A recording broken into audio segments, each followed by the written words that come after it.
Welcome, everybody, here to Gina High School. This is a 446 Sports production of Tioga Indians Football. We're here at Gina High School. It is Guy Campbell Memorial Stadium here, and it's going to be a great big matchup here. 4-0 Gina Giants against our 3-1 Tioga Indians. My name is Billy French. Proud to be the voice of Tioga Indians. Of course, behind the camera, our producer, Shane Henry, and always with me, my guy, the man that knows everything there is to know about football, Coach Thomas Scully. And, Coach, big matchup. We've been looking forward to this all year. I know this Gina faithful standing behind us right now has been looking forward to this all year long as well. It's going to be a fun night of football. It is going to be a fun night. Last year Tioga took it to them, last 65-26. We got here about 5:45, and the home side was already packed. Tioga fans still coming in. This is a football night here.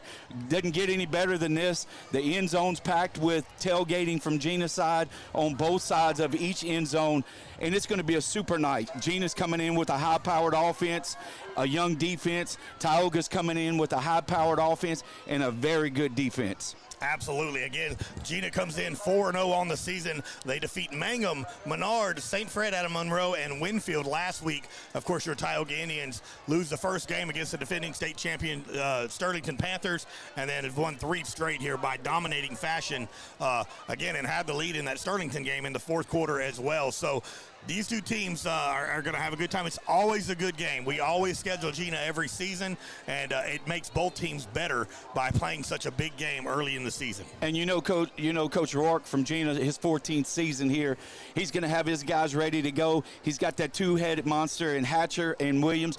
And look, they come in, for example, on the season right now, Hatcher's had 50 carries for 549 yards, 7 touchdowns. Wilson, 64 carries, 604 yards, 10 touchdowns. And you can't go without the quarterback, the mastermind of it all, and that's Deuce McPherson. He's also a senior. But let's throw in there also, not only do they have a great running game, they've got a great receiver in Zadrian Cooper with 11 receptions, 365 yards. One of the fastest guys on the field. He runs a 4.6. But look, not near as fast as our guy on the other side. Our number one, a little bit different animal. Absolutely, yeah. So those 11 receptions he has 6 TDs in those 11 receptions. But flip side over to Tyogga, Case Malone, the number 20th quarterback in the state of Louisiana with passing yards, 832 passing yards, 9 touchdowns, only 2 interceptions. Kenny Ponche, the number 6 running back in the state of Louisiana. That's not 3A, 2A. I'm talking about in the state of Louisiana, 99 carries, 793 yards, 9 touchdowns. Then you have the number 6 wide receiver in the state of Louisiana in Kervin Johnson, 22 receptions, 487 yards, 7 touchdowns. He is a touchdown machine. This is going to be a big matchup with high score. There's a possibility of a lot of scoring. I will say, Gina's a phenomenal team. They haven't played a team like Tioga all year on their schedule. This is going to be a fun matchup. And no doubt. And as you hear in the background, that big speaker we talked about, it's right here in our ear, so you're going to hear it all night. But here's the thing that you got to know about the Tioga Indians. They've played a tough schedule. They played the defending state champion. They played a very good Leesville team. They played a Pineville team that was at the time undefeated. And so when you think about that, we go to Richwood and we play a much improved team. But look, don't make no mistake about it. Gina's comes in being in the semifinals the last 2 years out. And I'm going to tell you, Coach Rourke's going to have his guys ready. They're 22-5 over the last 2 years, going to the semifinals, losing to Union, the state champion, and also losing to Sterlington, the state champion last year. So a lot of experience, great coaching staffs on both sides. It's going to be who's going to outmatch who tonight and who's going to be the last one to score, no doubt. I think the deciding factor here tonight is going to be that Coach Booter defense. It's going to set the tone here. We're going to score points. We score points every week. Can that defense that's been so good these last couple of weeks keep doing what they're doing? We appreciate everybody tuned in here. Of course, our title sponsor, thank you so much, Kingstop Chevron and 28 East Chevron. Appreciate them, the crew, Chris Brosette and the crew over there. Thank you so much for being our title sponsor, helping 446 continue to do what we do. We're going to take a break. We're going to come back, and we're going to put the camera away from us, and we're going to put it on what you came to see, is this Tioga Indians football team. We'll be right back on 446 Sports. Tonight's game is brought to you in part by your local convenience stores, where friendly faces, cold drinks, hot snacks, and everything you need are just around the corner. For a quick stop before the big game, your hometown convenience stores are always ready, always here for you. Swing by today, and remember, support local, shop local. Highway 2080 Chevron, King Stop, Fuel Plus, Ball Chevron, and Cougar Stop. At Woodman Life, we believe in standing strong for our communities because together we can build a brighter future. From supporting local schools with resources and scholarships to sponsoring programs that give children the tools they need to succeed, Woodman Life is proud to invest in the next generation. Our members live, work, and serve right here in your hometown, volunteering and making a difference where it matters most. When you see Woodman Life, you see neighbors helping neighbors and a promise to keep giving back. Woodman Life, standing strong for community, standing strong for you.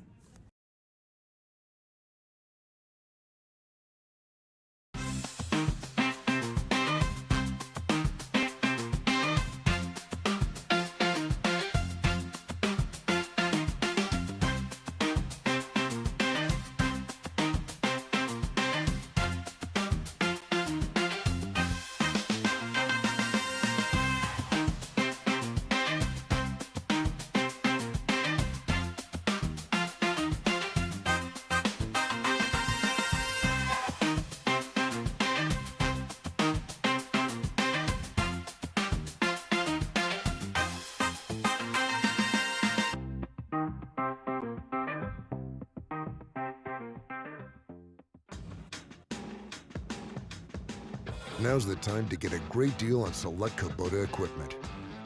As the #1 selling compact tractor in the U.S., they offer the versatility and reliability to get the job done right all year round. Right now, bring home select Kubota equipment with 0% financing available or save up to $6,000. Find a dealer near you at LouisianaKubotaDealers.com. When something happens to your car, you might say, ugh, come on. Seriously? This is so extra. But what you could say is, like a good neighbor, State Farm is there. Your local State Farm agent is available when and where you need them, online, over the phone, or even.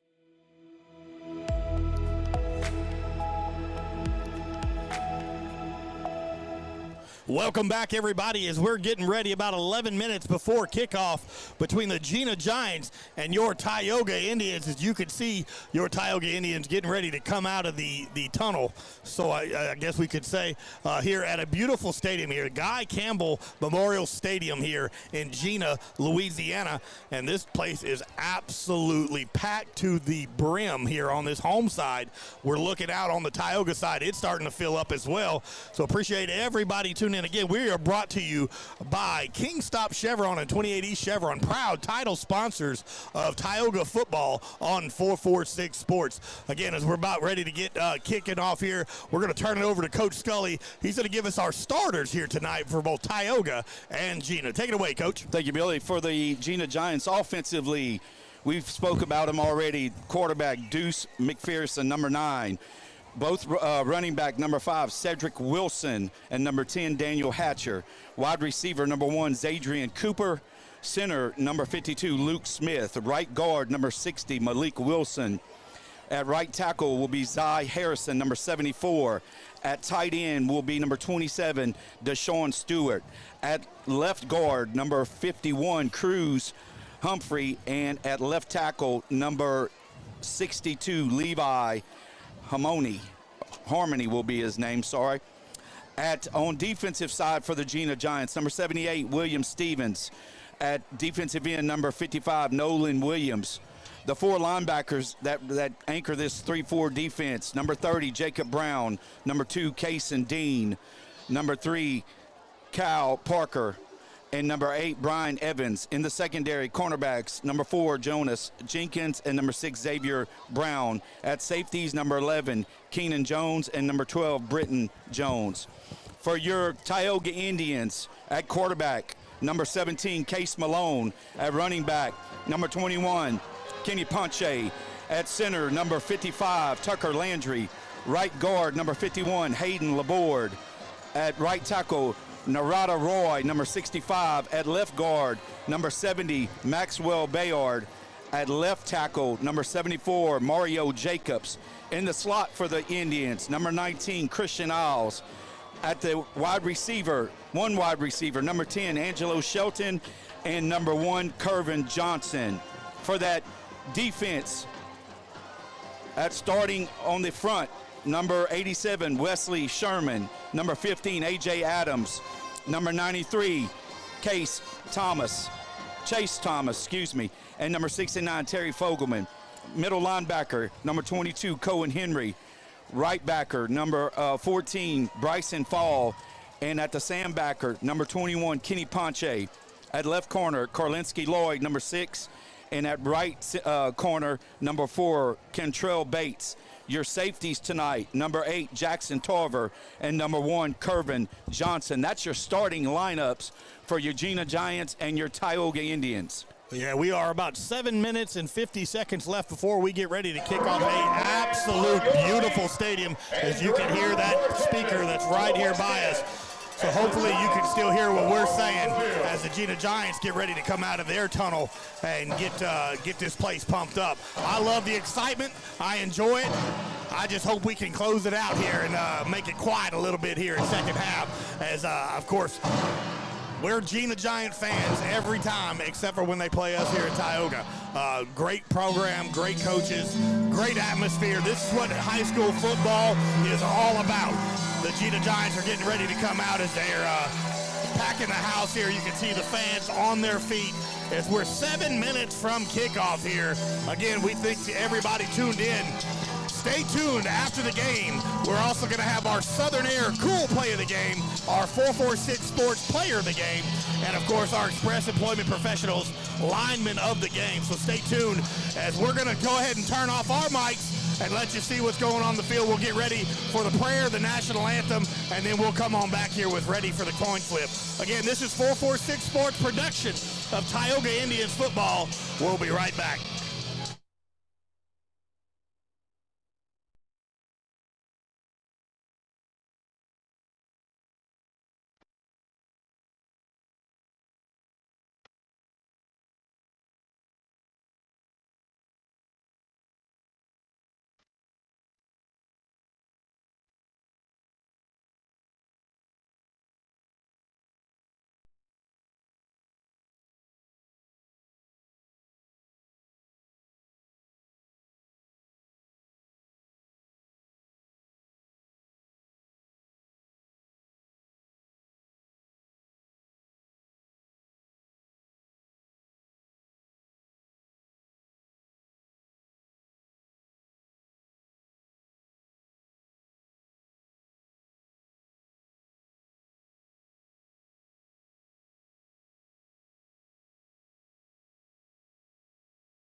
Together. Holy God, we thank you for creating us and giving us life. We thank you for the promise of abundant life that we have through Jesus Christ, your Son. Lord, I ask tonight that you would be with all of us, our players. Help us to enjoy this wonderful game that you've given us in a way that brings you honor and glory. Lord, we ask all these things in Jesus' name. Amen.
Well,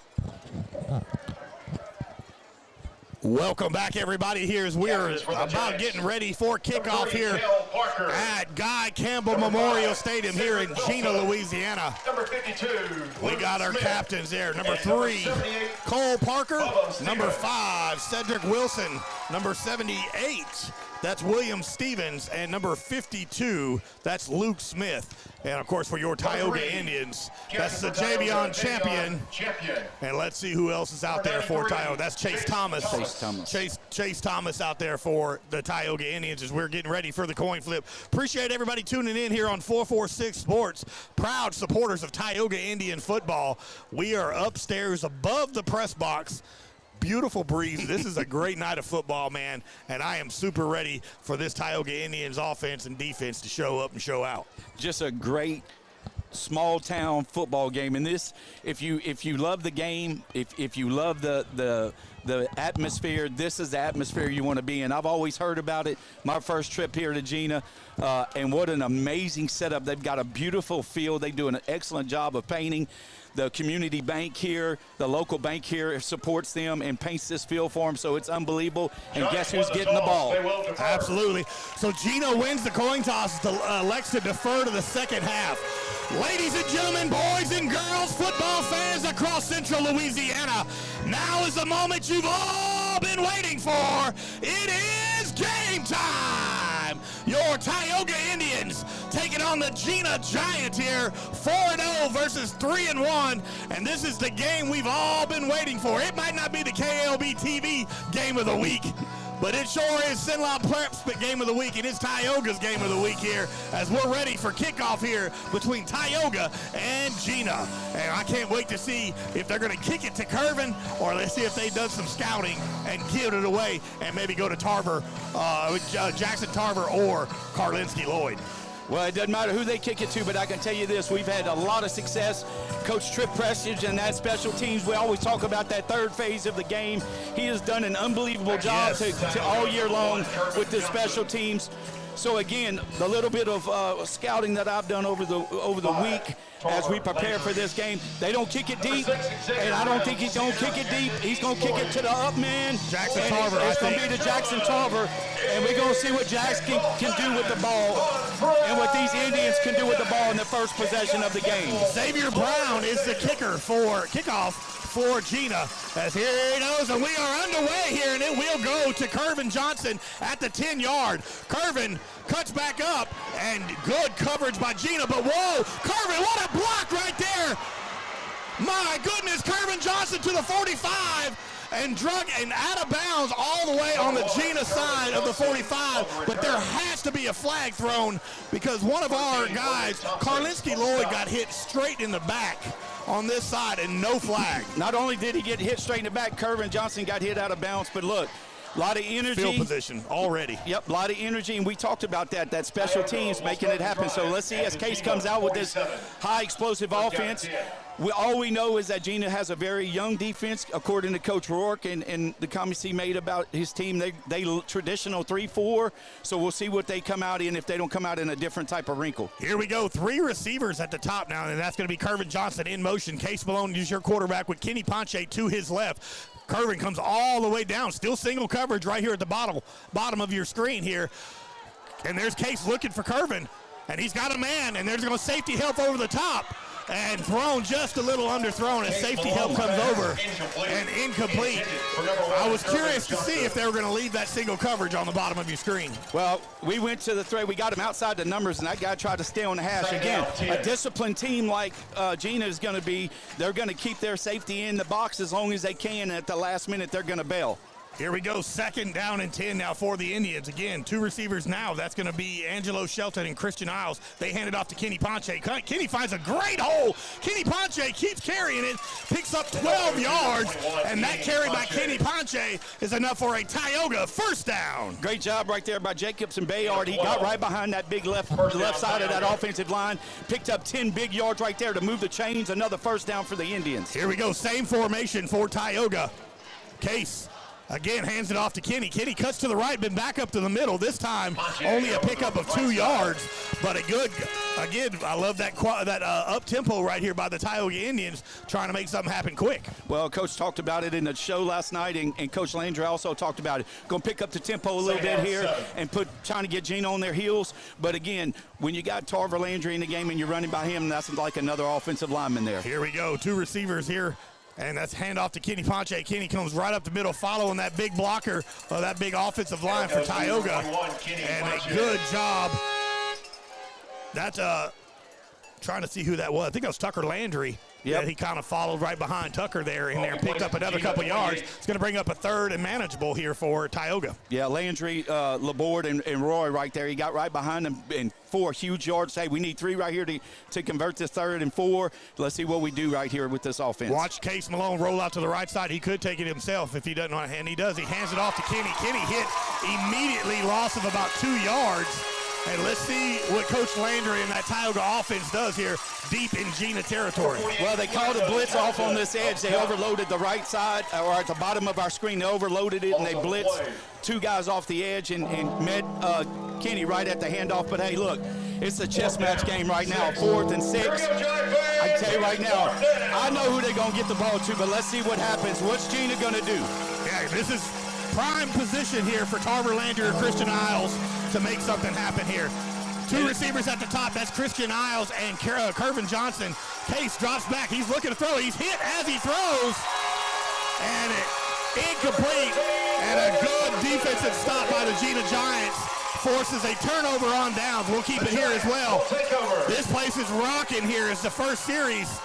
Tyogga gets stopped on a 4th and about 5, and as soon as Case was letting go of the ball, he gets hit from his blind side. Yeah, Logan Thompson, number 13 for Gina, came off that bottom side again on that overload. They're overloading the bottom half, and they don't have anybody right there. So I promise you, Coach Book's up here. He was just standing next to me. Now he's moved down, and he's talking about it with Coach Landry, and they're going to make those adjustments and fix that. But here comes this high, potent offense. Let's see what they do against our defense. Here we go. They hand the ball right off the gut.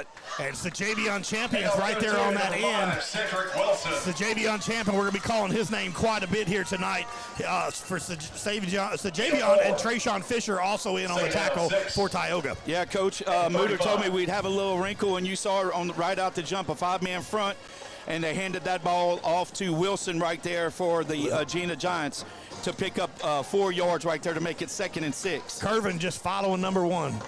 Right there, if you watch him, he is following where number 1. Anywhere number 1 goes, Kervin Johnson's going to be going as well.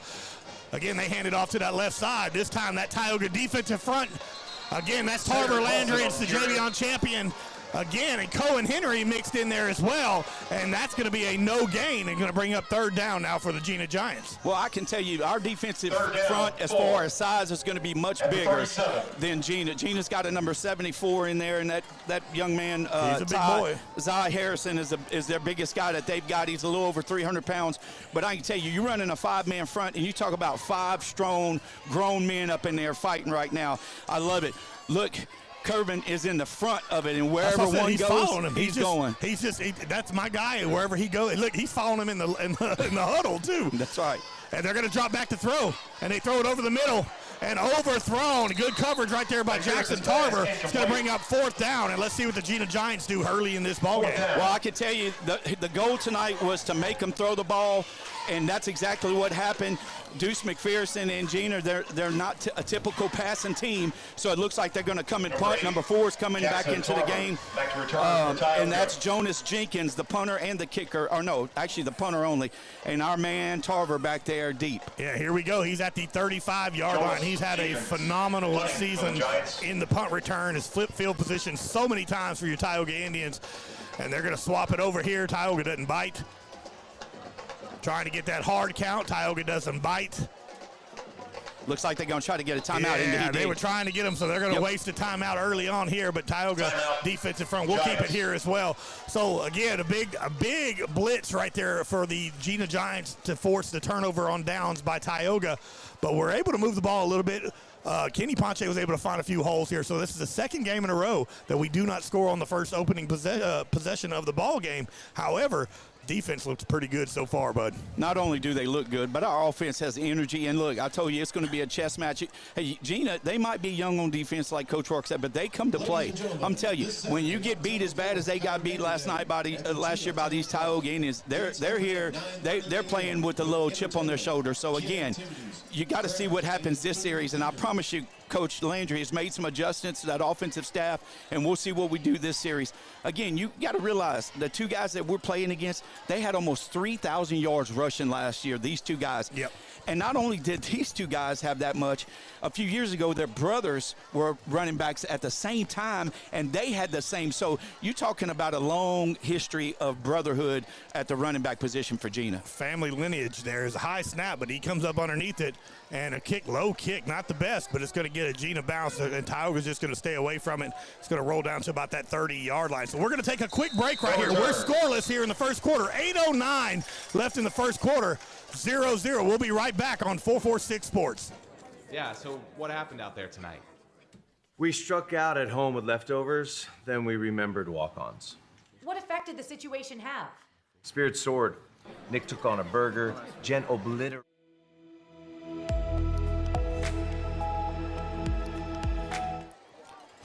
And we're back, everybody, here. 8:09 left in the first quarter. Tioga Indian Football on 446 Sports, brought to you by King Stop Chevron and 28 East Chevron, proud title sponsors of Tioga Indian Football on 446. Here we go. Case Malone calls for the ball, hands it off to Kenny. Kenny to the outside, breaks one tackle, runs over, a ball comes out.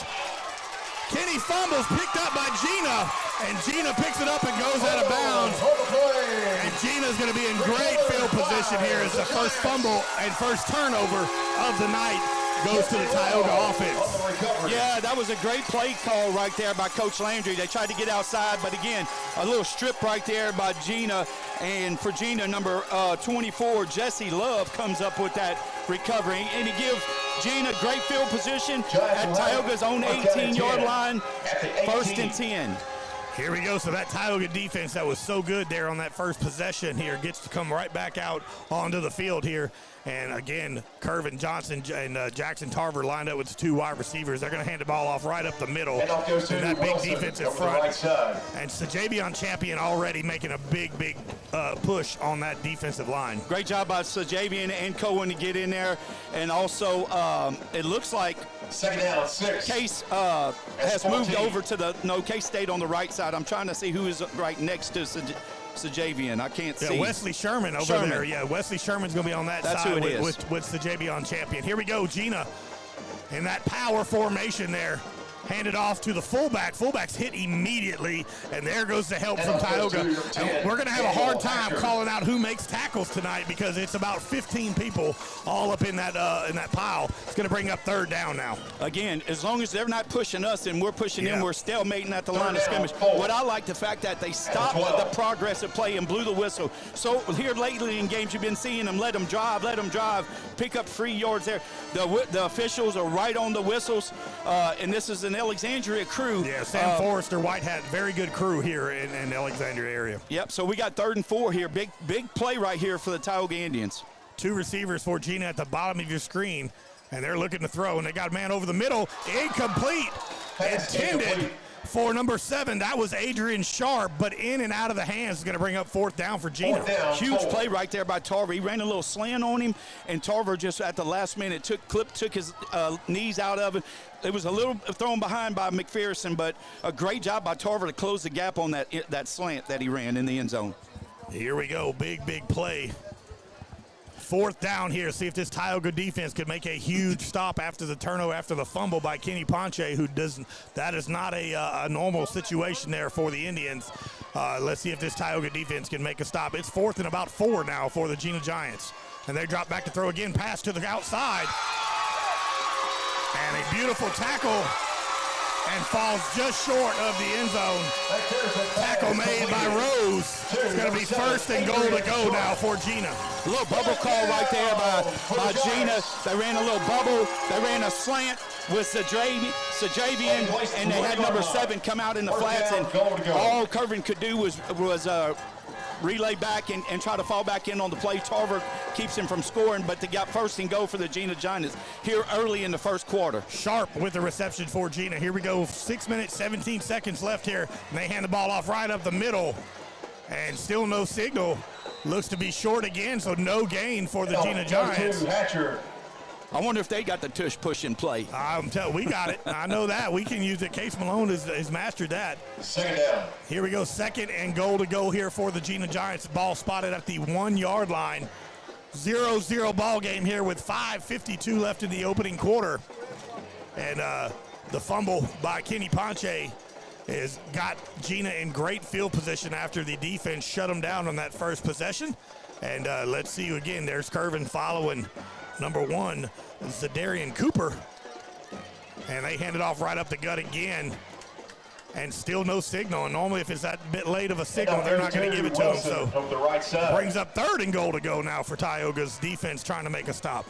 I don't know if I'm Coach Rourke, if I don't try to get this outside, run a little speed sweep or something, because I'm going to tell you, those big bodies in the middle, they're not, your guys aren't getting a push 3 plays in a row where they haven't gained a yard, and Gina's got to do something a little bit different, and I'm thinking they're going to go outside here. They're not going to stay in the middle. Cooper spreads out to the top of your screen. McPherson under center. Hands it off again. There it is, just like you said, Coach. And that is Daniel Hatcher. Daniel Hatcher with the touchdown for the Gina Giants. Well, I can tell you, it doesn't take long to figure out that if you want to try to run against Tioga, you better try to do something outside, because Tioga's going to keep you from running inside. And what a great call right there to give it to Hatcher on a little sweep play in a good block. When you stack the box like Tioga just stacked, you got to get outside. They don't have an extra point, guys, so here they're going to go for 2 every time. Here we go, 2-point conversion for Gina. McPherson in the shotgun. He drops back looking to throw, and that's going to be intercepted, but we got a flag. I think Curvin fell down and just grabbed onto Cooper's jersey. That's going to be a personal. That's going to be a. I'm not sure if they had 2 men in motion, Coach. Hold on 1 second. Curvin did fall down, but yeah. Illegal shift. Yeah. Oh, okay. 2 guys were in motion. Okay. I did see that. All I saw was Curvin fall down and grab the jersey, but it was already because they already threw the flag for the illegal, so that helps out tremendously. 2-point conversion is no good. 4:56 left here in this first quarter. Gina 6, Tioga 0. We'll be right back on 446 Sports. Tonight's game is brought to you in part by your local convenience stores, where friendly faces, cold drinks, hot snacks, and everything you need are just around the corner. For a quick stop before the big game, your hometown convenience stores are always ready, always here for you. Swing by today, and remember, support local, shop local. Highway 2080 Chevron, King Stop, Fuel Plus, Ball Chevron, and Cougar Stop. At Alexandria Solutions, we believe every strong community starts with healthy minds and healthy families. That's why we're proud to stand alone. Welcome back, everybody, here to Gina High School, Guy Campbell Memorial Stadium. Your Tioga Indians taking on the Gina Giants, and Gina scores from the 1-yard touchdown run by Hatcher after the fumble deep in our own territory. And so here comes the kickoff, and they're going to kick it off to Jackson Tarver, fielded at the 9-yard line. Tarver rolls. What a hit right there by Christian Isles. Jackson Tarver still on his feet. Christian Isles just picked somebody up, Coach, and threw him on the ground. Well, I tell you what, you better not go down there with your, if you don't go down there with your head on a swivel, you might get hurt, because I'm going to tell you, Christian Isles just decleated that guy. I was trying to find his number, but he buried him so far into the grass I couldn't see it. But what a great job right there by Tarver to return it. And look, this is like the second or third time that we haven't scored first, so we're okay. And the poise of this team is what I love about this Indian offense. So let's see what happens. Big A.J. Adams in the backfield now. Here we go. Case Malone in the shotgun. 2 receivers, bottom of your screen. Curvin Johnson at the top. They do the quick out to Curvin. Curvin, man, he's tough to tackle. Curvin Johnson catches the ball for about a 2-yard gain and then runs for about 8 more. And I think that's going to move the chains. Yeah, that'll be enough for a Tioga Indians first down. One thing Coach Landry talked about last night in the coach's show, give your playmakers the ball quickly and let them do their job. The cornerback didn't even put a hand on him. It had the safety had to come and make the tackle on that play. Case Malone hands the ball off again. And there's Kenny Ponche. Kenny Ponche two-handed holding that ball all the way to get to midfield. And 2 plays, 2 first downs already for this Tioga Indians offense. Well, I can tell you they're going to have to do something up the middle, because when you got big A.J. Adams, now Tioga's playing with 6 offensive linemen, and that makes a difference right there when you only have 4 in the box. Yeah, A.J. Adams here. That's a man you don't want coming after you. Here we go. Case Malone fakes the hands off. He looks quick to the outside to Curvin. Curvin catches it, and 3 Gina Giant defenders are there to make the tackle. They're not going to give him forward progress on that? No, they hit him in, I think the side judge was a little now we're late. getting a little better. Yeah, we're getting a little better. Yeah, the official down here on this end, but great job right there. Timing route. The ball was in the air before Curvin even caught the ball. I mean, he made his cut. Here we go. Again, same formation for Tyogga, and they will hand it off to Kenny. Kenny follows that block of A.J. Adams. Look at Kenny Ponche all the way down to the 30-yard line, and that is another Tyogga first down. Great job by that interior offensive lineman and A.J. Adams stepping in there, and I'm telling you, when you got those kind of guys at that middle, they're just running and shoving that. You got that D-line on their heels right now, so just keep pounding that rock. Here we go. Same formation. Christian Isles and Angelo Shelton, bottom of your screen. Curvin Johnson at the top. Kenny Ponche to the left of Case Malone. And they give it to Kenny again. Following that blocker, Kenny just dances to the outside. Kenny Ponche to the 10. And pushed out of bounds, and a touchdown-saving tackle by the Gina Giants. And it'll be 1st and goal to go for your Tioga Indians. Curvin right there, if he just makes that block, it's 6, but he slowed up. He didn't even see that Kenny had bounced it behind him, so he didn't see it. He didn't get his man blocked, but great job right there by Kenny to get down to the 5-yard line. Here we go. That's Tarver Landry into the ball game now for the Indians. Case Malone calls for it, gives it to Kenny again. Kenny falls forward. Oh, into the end zone, touchdown, Tyogga. Kenny Ponche with the 5-yard touchdown run. Great job right there by Kenny to get behind Tarver this time. And what a great drive right there by those Tioga Indians. And I told you, Billy, they're going to respond. You just got to give them time. We did a great job of mixing it up, getting it to Curvin quickly, and then also the other thing we did was we gave the ball to Kenny, let him hit the ball up the middle, and then let him bounce it, keep it off the edges. And Ethan Bridges comes out for the extra point. Kick is up. He's got enough leg for sure, and it is good. 3:07 left here in this opening quarter, and Tioga takes the lead, 7-6. We'll be right back on 446 Sports. 3:07 first quarter. At Woodman Life, we believe in standing strong for our communities because together we can build a brighter future. From supporting local schools with resources and scholarships to sponsoring programs that give children the tools they need to succeed, Woodman Life is proud to invest in the next generation. Our members live, work, and serve right. When something happens to your car, you might say,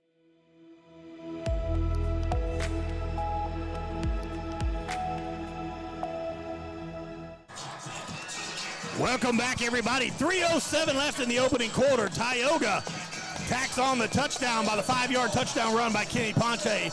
Ethan Bridge extra point is good, so Tioga takes the lead 7-6 here as Ethan Bridges gets ready to kick it off at the 40-yard line.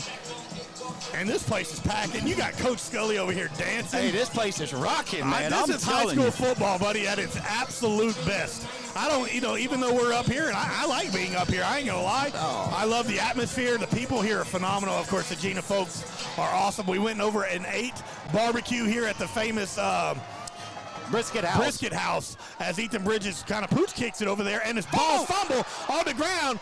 And a big break for the Gina Giants as Tioga was right there to try to take that one away. And out comes the Gina Giant offense. Great job right there by Ethan Bridges. He saw who was back there, 5 and 10. We're not kicking it to him.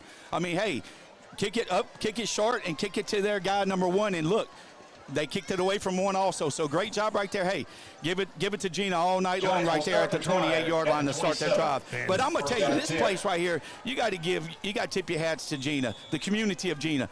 They do a fantastic job, not only Friday night, but the entire community has been nothing but hospitable. I mean, it's awesome. They're all here. Yeah. The entire community is here right now as they hand the ball off, and there is just hit by a host of Tioga defenders here.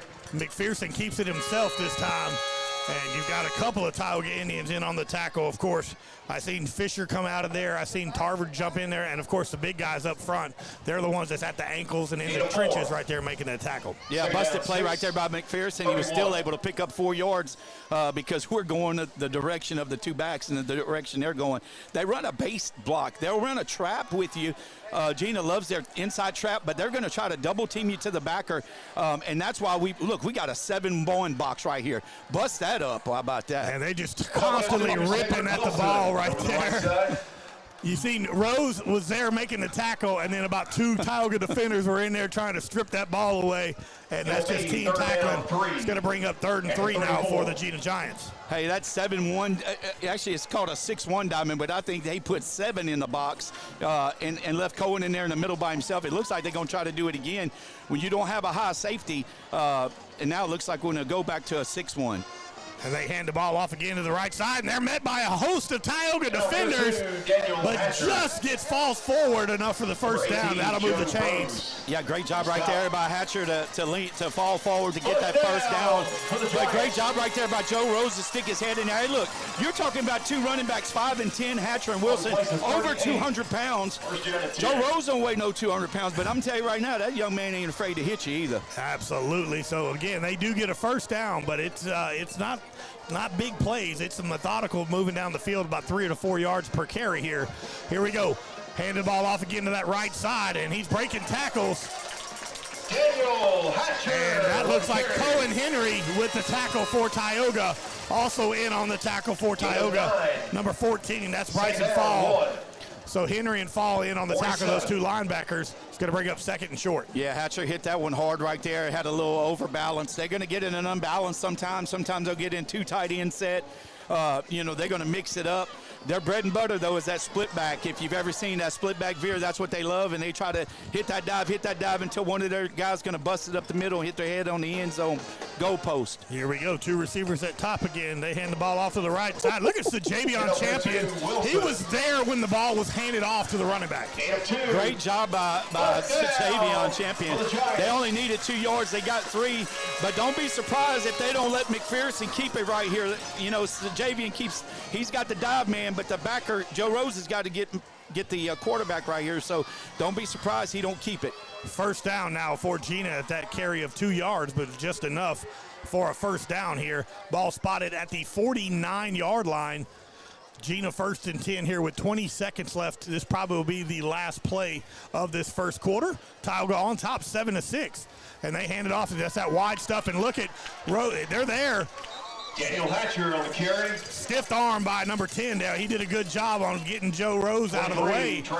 But Cohen, Henry, and Fisher were right there to clean it up. Great job, great pursuit. And I'm telling you, you can see our guys fighting all the way down to the ground and trying to grab and claw to make the tackle on Hatcher.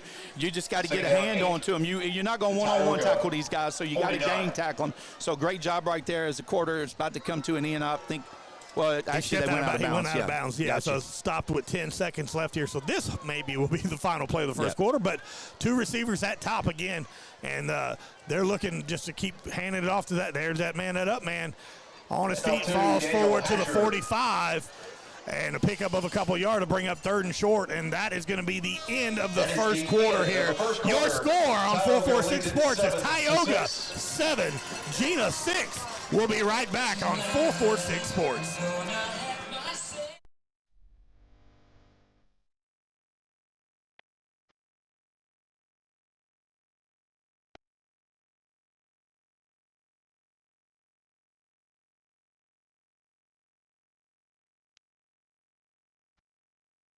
When life's got you stuck or your vehicle just won't go, National Transmission has you covered. Whether you need a manufactured or brand new transmission, our expert team will get you shifting gears and back on the road in no time. Foreign or domestic, cars, trucks, or SUVs, if you've got a transmission, we've got the solution. Don't let a breakdown break your day. Drive with confidence. Drive with National Transmission.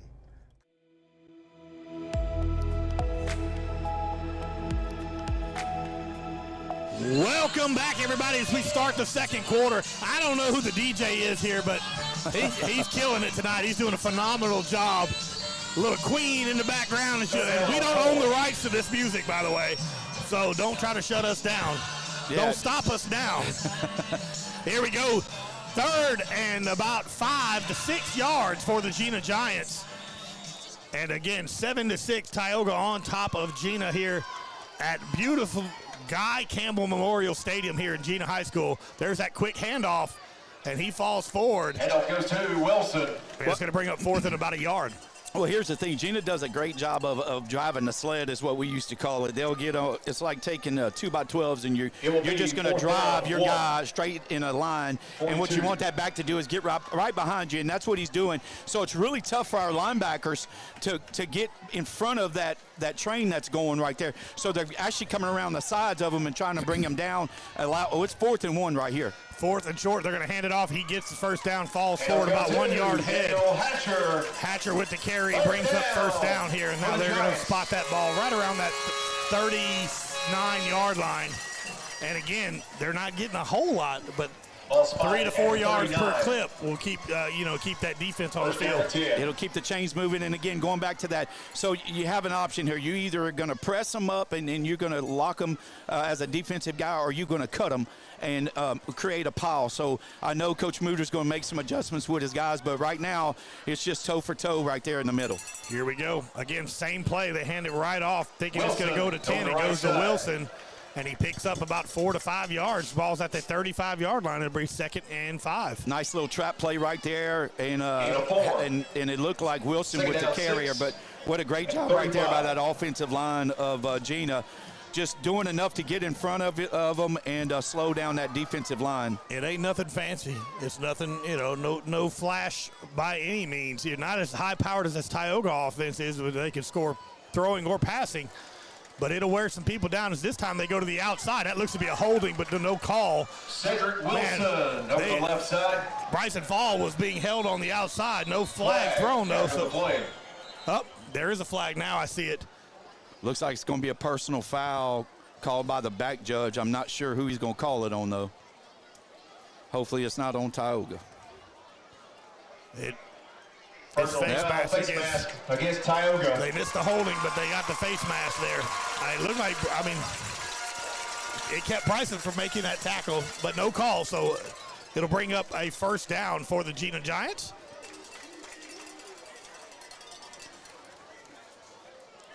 See where they spot the ball here. All the way down to the 18-yard line here. So it'll be 1st and 10 now for Gina with 10 minutes, 18 seconds left here in this second quarter. Tyogga on top 7-6 here. Well, a great stop right there. Unfortunately, we got that penalty being called. It was actually the umpire that called it right there at the second level. But a great stop right there. And then, of course, the penalty bails them out of being 3rd and long. Here we go. McPherson hands the ball off to 10, lowers the shoulder, and then just absolutely hit hard. Jackson Tarver and a host of Tyogga defenders there. Again, whoever's going to stat our the defensive tackles, they're going to be in for a chore tonight. I can promise you that. Well, Coach Mooter will do it, and hopefully he'll get it to me again. He and Coach Landry sent me some information this week, so it's been very, very helpful to just take a look at our stats, just offensively and defensively, and you gotta tip your hat to the Gina Giants in the way they just eat this clock. There's not going to be many possessions, so you got to make the most of what you're going to get. Yeah, it's going to be a long night for that defensive front as they hand the ball off again. This time he's just following that blocker. Still on his feet, 2 of them going at Cohen Henry. 2 blockers just pushing Cohen back. They've done their scouting. They know that's a monster right there. They're going to try to double-team Cohen in that secondary. Well, and they're going to take that center and that guard if you let them, and they're going to do that all night. So, again, you got to make an adjustment on this quickly. 3rd and short here for Gina. Quick handoff to 10. 10's hit immediately, but he should be enough for a forward progress. And that'll be enough for a Gina first down. It'll be 1st and goal to go for the Gina Giants. 8:45 left here. Appreciate everybody tuning in to 446. Thank you to our title sponsor, Kingstop Chevron and 28 East Chevron. Proud title sponsors of Tioga Indian Football on 446 Sports. 8:36 left here in this first half. It's been slow going. This Tioga defense has been on the field pretty much this entire first half. Carry to the left side. Bryson Fall. Ball comes out. Yes! Yes! That was massive. Hey, let's see what the side judge is saying. This way. God dang it! It looks like it's going to happen. They still never made the official call, but no, there it is. They just called it to the outside, and what a beautiful forced fumble right there, stripped by that Tioga defense. That's a great job right there by Fall. He got in there. They wrapped him up. Fall comes in there and strips it out. And what a great play right there by that defense. Hey, let them drive it all the way down the field and get down to the 3-yard line and strip it from them. That's just got to be disheartening for that Gina offense. Tioga needs to do the same thing in return. Drive it down there, eat the clock up, and take another 7-point lead on them. Yeah, we talked about it off air. They're going to keep doing that. Tioga will eventually get in there and strip the ball away, and it just so happened on that drive here. So Tioga all the way at the 2-yard line. Two receivers bottom of your screen. Top of your screen is Angelo Shelton.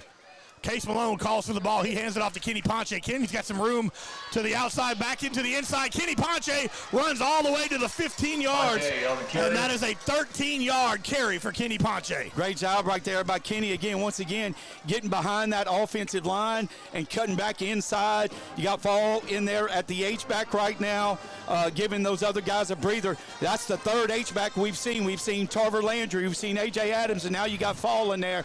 So by committee tonight at that their offensive line position. And they give it to Kenny again. Kenny to the left side, back up to the middle, and he's just finding a seam, cuts to the outside and cuts right back up the middle and getting chunk yardages over and over again. Yeah, great job right there, being patient. And as Gina starts to bring in some of their guys, rotating some of those D linemen, again, they're going to do a great job, but hey, just got to be patient, hold on to the ball, and eat the clock. Here we go. 2nd and short for the Indians. Case Malone calls for the ball. This time he looks to Angelo Shelton, and he throws, and off the fingertips as Angelo felt that defender kind of creeping up on him, but it was a perfect throw. It was a great throw.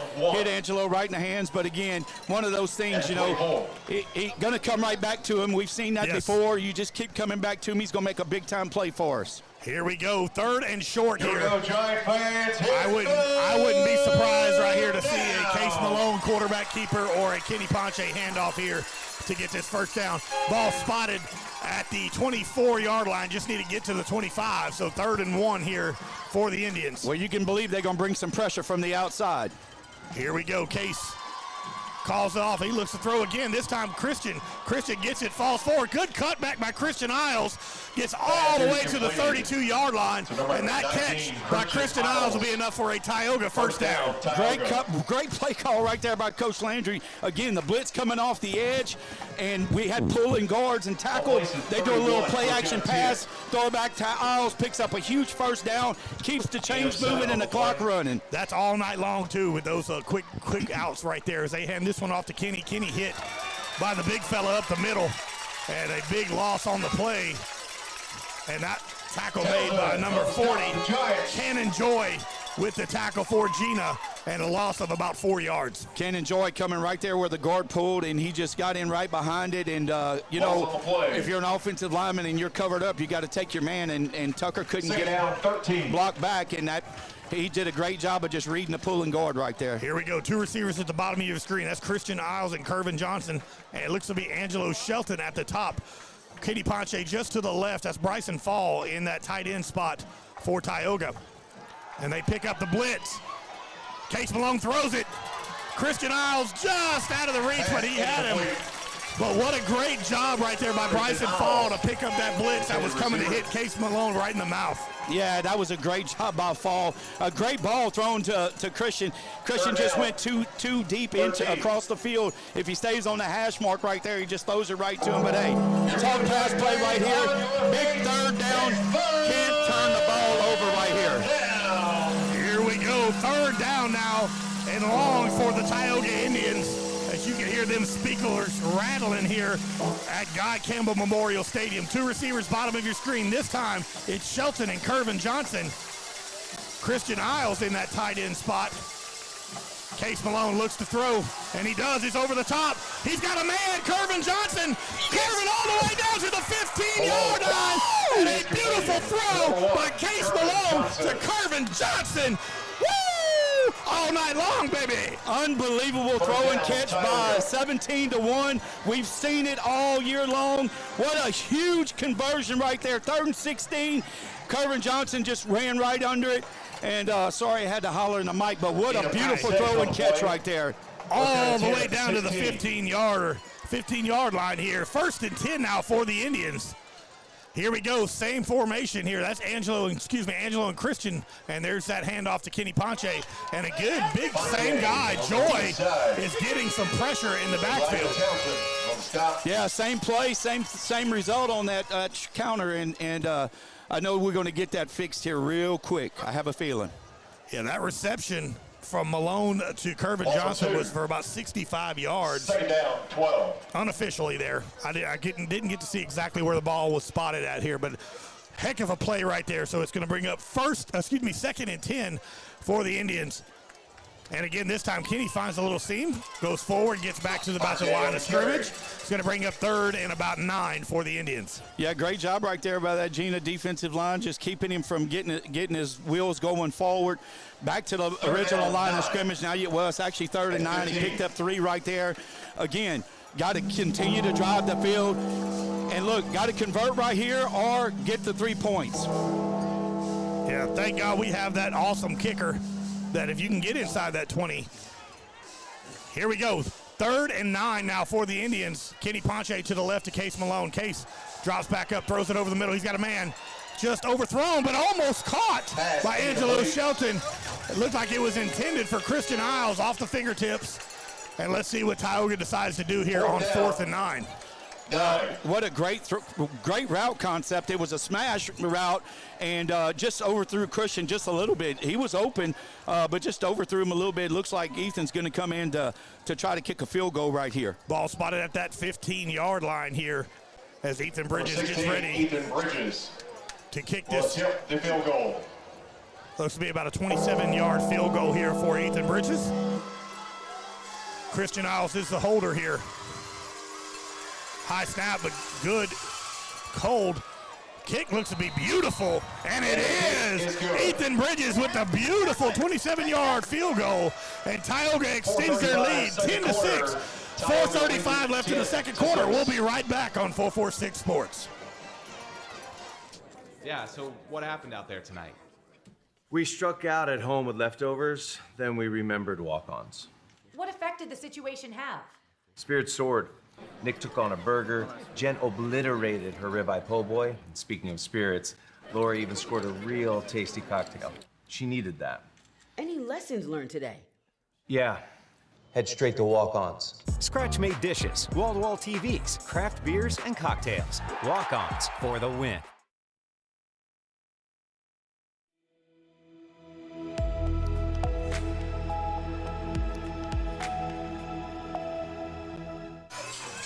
Welcome back here, Ethan Bridges with the 34-yard field goal. Excuse me, I was looking at the wrong hash there, wrong yard marker. 34-yard field goal here as Tioga extends their lead 10-6 here with 4 minutes, 35 seconds left in the second quarter.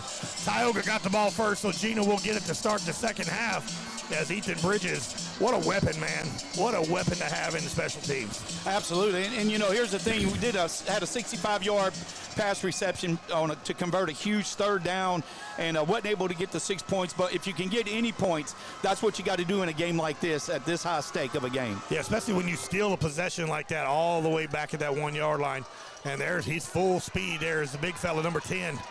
That is Hatcher on the carry all the way down to the 35-yard line. To the 35. 4 minutes, 30 seconds left here in this opening half. Tioga on top 10-6 here. Appreciate everybody tuned in here on YouTube, Facebook, all the apps that you can watch here on 446 Sports.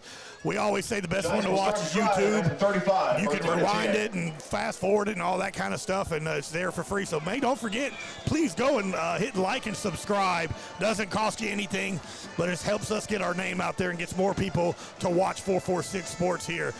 We appreciate it. We do 8 teams every Friday night here, and we appreciate everybody tuning in. This is Tioga football here on 446 Sports, and they drop back to throw, and a beautiful catch.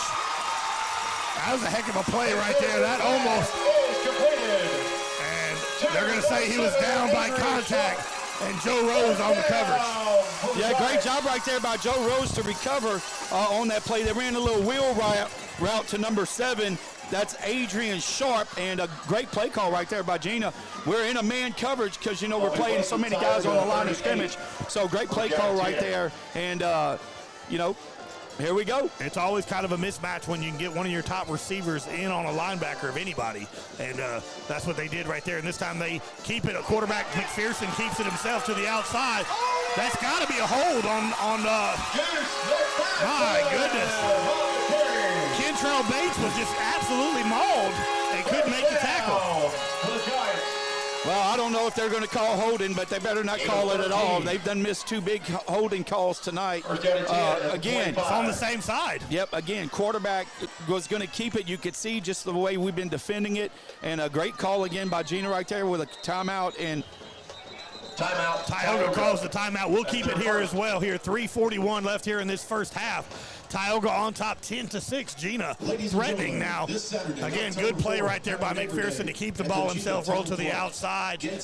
Bates looked to be held, but they didn't call it, so you can hear it. We were calling it up here. The coaches were calling it up here.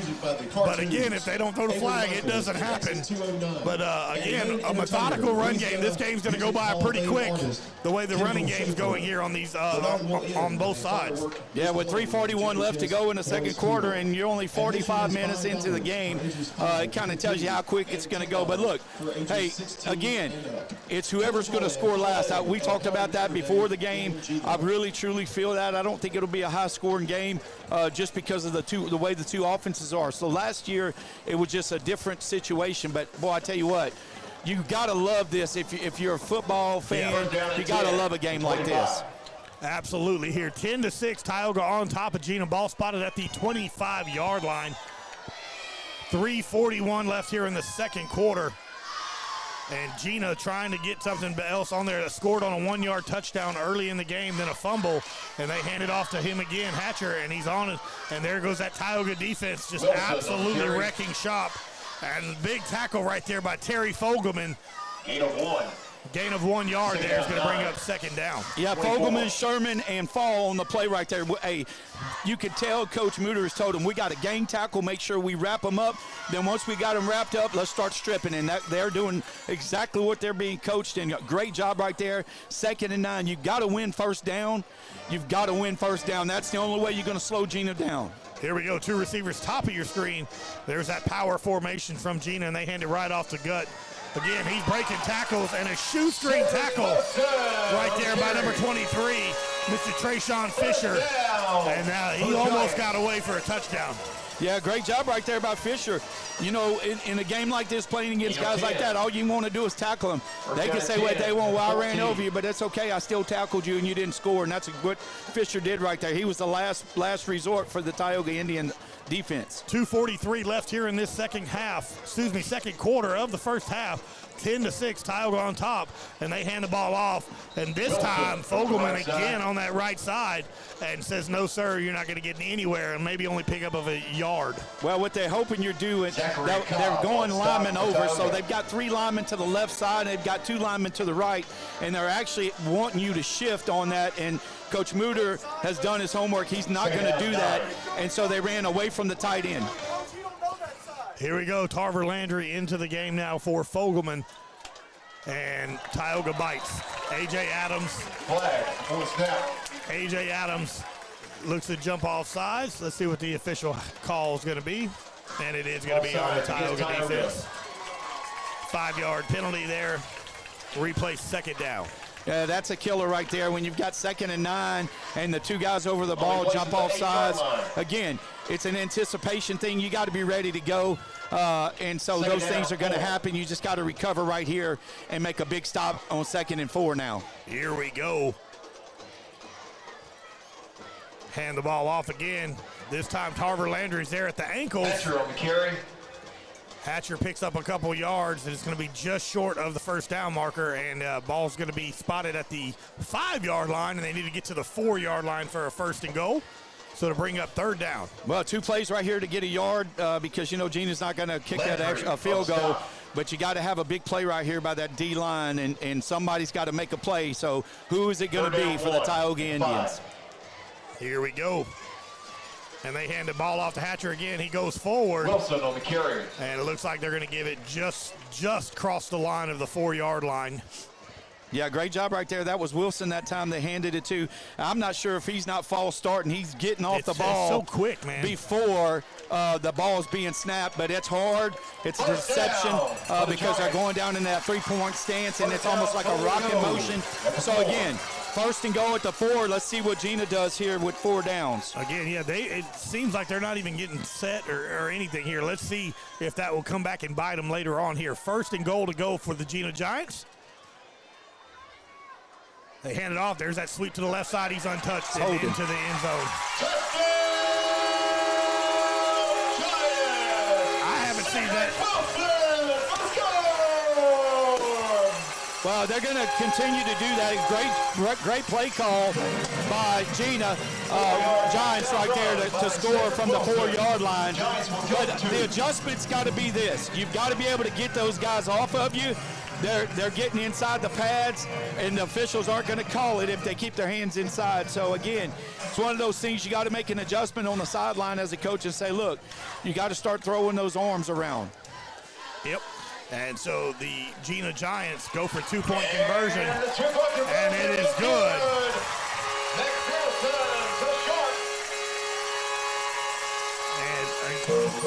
56 seconds left here in the second quarter. Gina takes the lead, 14-10. But it looks like all they did is gave that Tioga offense 56 seconds to score. Nope. And so that's what I just said. So here we go, 56 seconds left for this Tioga Indians offense to march down the field. And if there's any team that can do it, it's Tioga.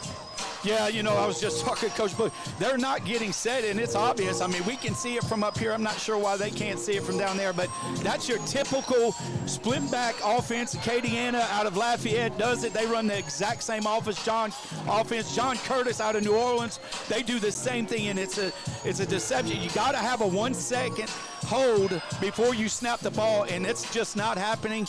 It's hard for your defensive guys to get set. And so, look, I said it, you know, while we were eating at the Brisket House. The Brisket House, it's going to be who scores last. That's it. As long as you don't say whoever has the most points at the end of the game is going to win, we're going to go. But 56 seconds left here as Gina gets ready to kick it off. And it's that little pooch kick. This is going to be fielded by David Garrett. Garrett running into a couple different defenders, still on his feet, finally drugged down. Gets all the way to the 28-yard line, and they just keep backing up. Looked like it was the 29, then they backed it up to 28. Now it's at the 27, I think. First and 10 for the Indians. 50 seconds left here in this second quarter. Gina just took the lead 14-10. Tioga and that Tioga offense will be able to do something here. They got 2 timeouts as well. Well, now you can see they've made an adjustment. They're not going to let us go over the top because they put Cooper in the back now. So they're playing 4-on-2. So you got to know that there's nobody in the box now. You got 5 guys, even with 50 seconds, as they make a little adjustment now. Single coverage on the top of your screen by Angelo Shelton. Case looks to throw. He fakes it. Case is going to keep it himself. He's got a lot of room over to that left side. He's going to go out of bounds. What a beautiful block by Angelo Shelton. Case Malone. And there goes a flag all the way from the 30-yard line. Flag on the play. And let's see what we got here. That flag was thrown like a torpedo from the 30-yard line of Gina. Well, after Case Malone had already got out of bounds. I'm not sure what he's going to call unless he was listening to the Gina sideline, but there's no way they can call holding right there. He was in the middle of the field. You got a side judge on your side that didn't even throw it. So we're going to see what the flag is. And they're going to throw it right at that 40-yard line. Holding. Oh my goodness. Against Tyogga. Wow. 10-yard penalty. Oh, my. They haven't thrown a holding penalty all night long, and then they're going to throw it here, but that's all right. So that'll back up Tyogga, and it'll be a replay of first down. That'll back them up. Let's see where they officially spot the ball here. Ball is spotted at 30. Here we go. The ball will be spotted at the 30-yard line. Well, ball spotted at that 30-yard line. First down now, and about 8 yards for the first down here. As Case Malone calls the ball, he rolls off to the right side, throws it. He's got Curvin Johnson, catches it at the 40. Curvin catches it and gets tackled about that 46-yard line with 35 seconds. The clock will stop while they set the ball. Down, Tioga. Got to give him a chance to set the chains, but he doesn't. He goes ahead and he winds the clock without the chains being set. Case Malone again looking to throw, and good decision by Case to pump it and to throw that in the dirt, because that would have been a pick six on that left side. Yeah. Great job right there by Case to throw it in the ground, because he had good single coverage out there by Gina, the number 4 cornerback. Yeah, that is Jenkins. Yeah. Jonas Jenkins on the coverage there. 2nd and 10 now for the Indians. Ball spotted at the 46-yard line. Case Malone in the shotgun. Curvin and Isles on the bottom. Isles will go in motion. They give it to Christian. Christian around to the outside. Good block by Kenny Ponche. Look at Christian Isles rolling the shoulder and goes out of bounds. Brian Evans on the stop. Great job right there. Beautiful play. Great call right there. Great job by Christian to get outside. Again, the same block by D'Angelo. Listen to me, by Angelo Smith. Great block right there to seal the edge so he could get around the corner for a huge first down for the Indians. Here we go, and it looks to be Gina with a timeout. So while they take a timeout, we're going to take one. 18 seconds left in the first half. Gina on top, 14-10, but Tioga's threatened. We'll be right back. When life's got you stuck or your vehicle just won't go, National Transmission has you covered. Whether you need a manufactured or brand new transmission, our expert team will get you shifting gears and back on the road in no time. Foreign or domestic, cars, trucks, or SUVs, if you've got a transmission, we've got the solution. Don't let a breakdown break your day. Drive with confidence. Drive with National Transmission. Call now or visit nationaltransmission.com. National Transmission. We get you moving.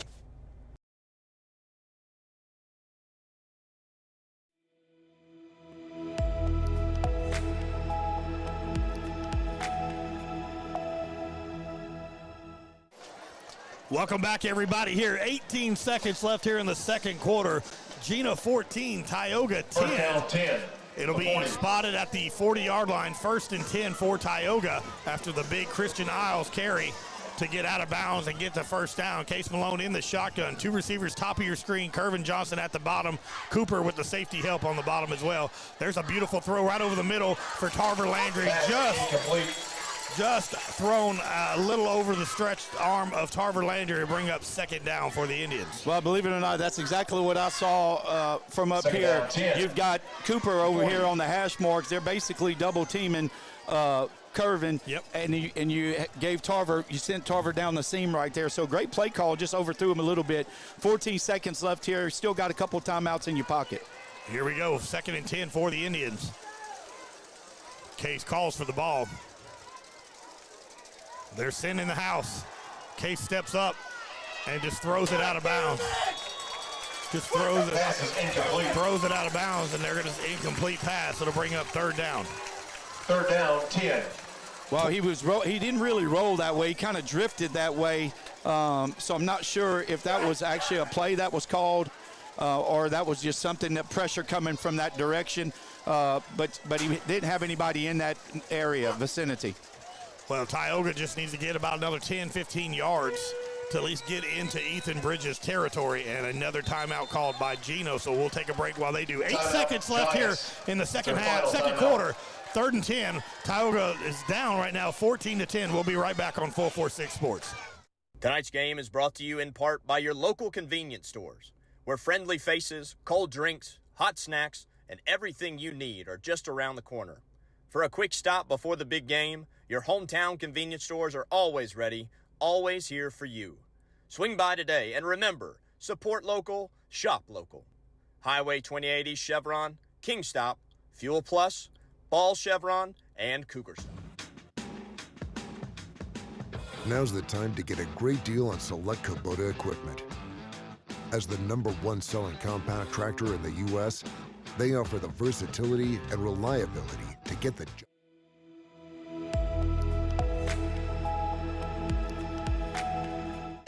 Welcome back, everybody. Here, 8 seconds left here in this second quarter. Tioga trails 14-10 against Gina. 3rd and 10 here. Tioga needs to get to at least that 30 to 25-yard line to be somewhat in Ethan Bridges' field goal kicking area here as Case Malone is in the shotgun. Tioga does have some timeouts. Tarver Landry's going out again, this time thrown to Christian Isles. A good catch. Get down, get down. Christian. Get down. And ball comes. And so a big play right there. And that's going to be the end of the first half. He just doesn't get down quite quick enough here as Coach Crispin's talking to somebody, trying to figure it out. But they're saying, no, he did not get down. So that's going to be halftime. 14-10, Gina on top of Tioga. We're going to take a break. It is halftime on 446 Sports. Looking for auto service you can trust right here in Sinlaw? Come to National Tire and Auto, your locally owned tire and repair experts with 2 convenient locations. We're proud to serve our community, not just with quality auto care, but by giving back and treating every customer like family. From tires and oil changes to brakes and engine work, we've got you covered. National Tire and Auto, locally owned, community-driven, customer-focused. When other dealers judge your past, National Autoplex is here to drive you into your future. We're Sinlaw's only no-credit check lease-to-own dealer, where bankruptcy, bad credit, or no credit is no problem. At National Autoplex, we believe in second chances and fresh starts. If you've got income, you've got options. Come see why more drivers are choosing National Autoplex, where you're more than a credit score. Visit us today or apply online at nationalautoplex.com. National Autoplex, your ride, your future, your way. Looking for expert glass repair, tinting, or top-notch service? Look no further than Fast Glass. Your local favorite for years, now proud to be part of the National Automotive Group family. Same trusted team, same unbeatable service, now backed by the power and support of National Automotive. Whether it's a chip, a crack, or a complete tint job, Fast Glass gets it done right and gets it done fast. Stop by today or call us at 318-FAST-GLASS. Clear choice, fast results. At Alexandria Solutions, we believe every strong community starts with healthy minds and healthy families. That's why we're proud to stand alongside Tioga High School as a corporate sponsor. We're here to support the Tioga Indians from the classroom to the playing field, because when students succeed, our whole community thrives. At Alexandria Solutions, we provide compassionate care for mental health and addiction. No referral is needed to make an appointment, and we accept most insurances, because getting help should be simple. Alexandria Solutions, proud to support the Tioga Indians and proud to serve our community. Go Indians!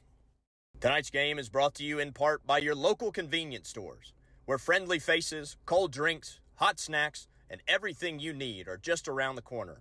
For a quick stop before the big game, your hometown convenience stores are always ready, always here for you. Swing by today and remember, support local, shop local. Highway 2080 Chevron, King Stop, Fuel Plus, Ball Chevron, and Cougar Stop. At Woodman Life, we believe in standing strong for our communities because together we can build a brighter future. From supporting local schools with resources and scholarships to sponsoring programs that give children the tools they need to succeed, Woodman Life is proud to invest in the next generation.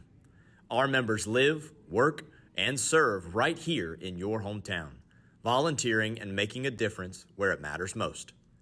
When you see Woodman Life, you see neighbors helping neighbors and a promise to keep giving back. Woodman Life, standing strong for community, standing strong for you.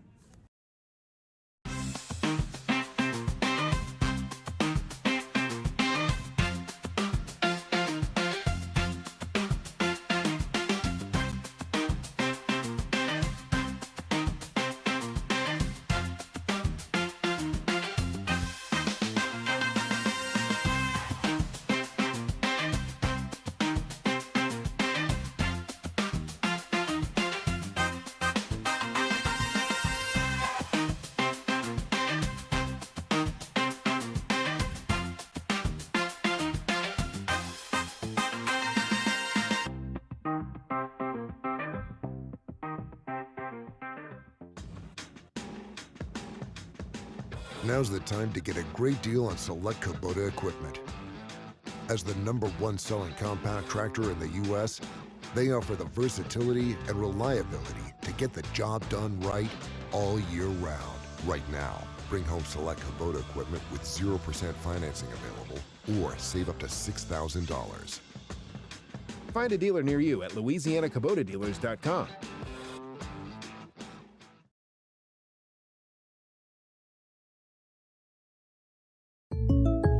When something happens to your car, you might say, ugh, come on. Seriously? This is so extra. But what you could say is, Like a good neighbor, State Farm is there.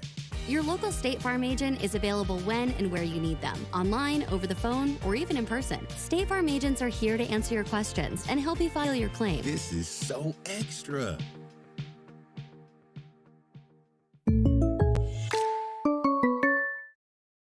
Here's an important message for everyone in Central Louisiana experiencing changes in their vision. If you've met this year's Medicare deductible and are experiencing vision changes due to cataracts, then right now is the best and most affordable time to schedule your procedure with the cataract team at Wallace Eye Associates. A new year means a new deductible, so when it's time for cataract surgery, there's only one team, one focus, your vision. Wallace Eye Associates. Firehouse Subs just partnered with Hot Ones to create 2 new hook and ladder subs. One with pickles marinated in Last Dab Reaper sauce to test yourself. And a milder one with crispy garlic chips if tests aren't really your thing. Find out how hot you like it for a limited time at Firehouse Subs.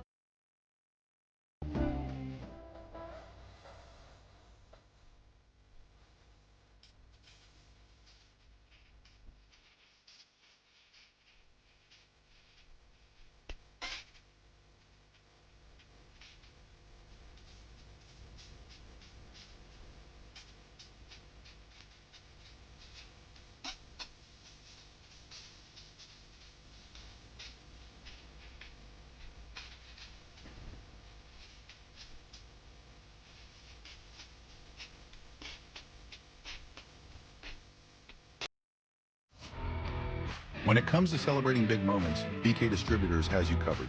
From eye-catching fathead decals and senior banners, to custom cutouts that bring your favorite faces to life, we help make memories larger than life.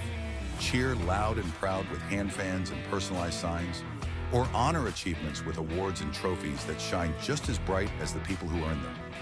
Whether it's for your school, your team, your business, or your community, BK Distributors delivers quality, creativity, and service you can trust. BK Distributors, where every moment deserves to stand out.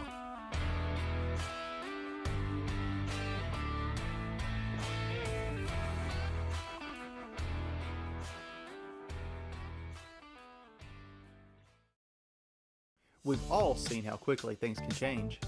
Everything from the world around us to the cost of things we use on a daily basis. That's why we all need someone in our corner to keep our family protected while still watching out for our pocketbook. I'm Jason Hawk with Farm Bureau Insurance. There's no better time than now to complete an insurance review to make sure you're properly covered and not paying too much. Whether it's in our office, at your home, or your place of business, let us help you find peace of mind. If you're in need of your insurance checkup, whether auto, home, or life, talk to Hawk at 318-791-HAWK or online at talktohawk.com and let us help you protect your biggest investments.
Discover golf like never before at Links on the Bayou, Central Louisiana's hidden gem.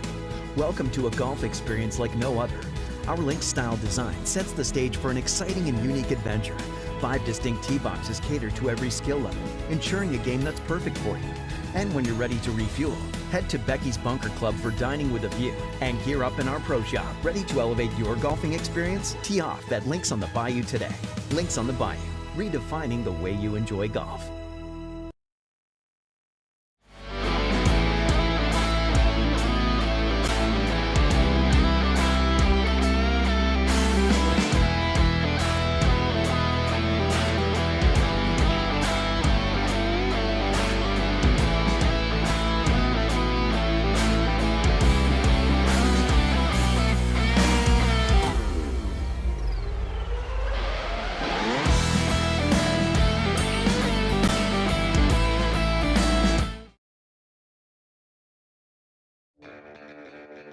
Are home problems turning your life upside down?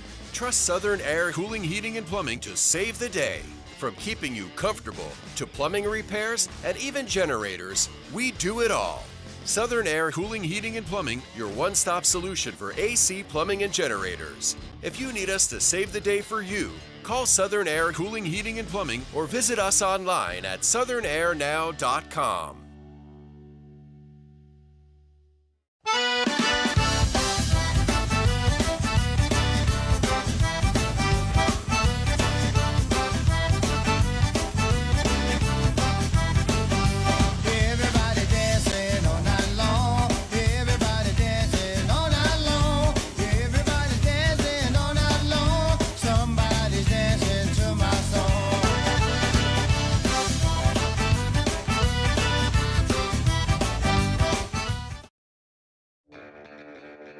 Are home problems turning your life upside down? Trust Southern Air Cooling, Heating, and Plumbing to save the day. From keeping you comfortable to plumbing repairs and even generators, we do it all.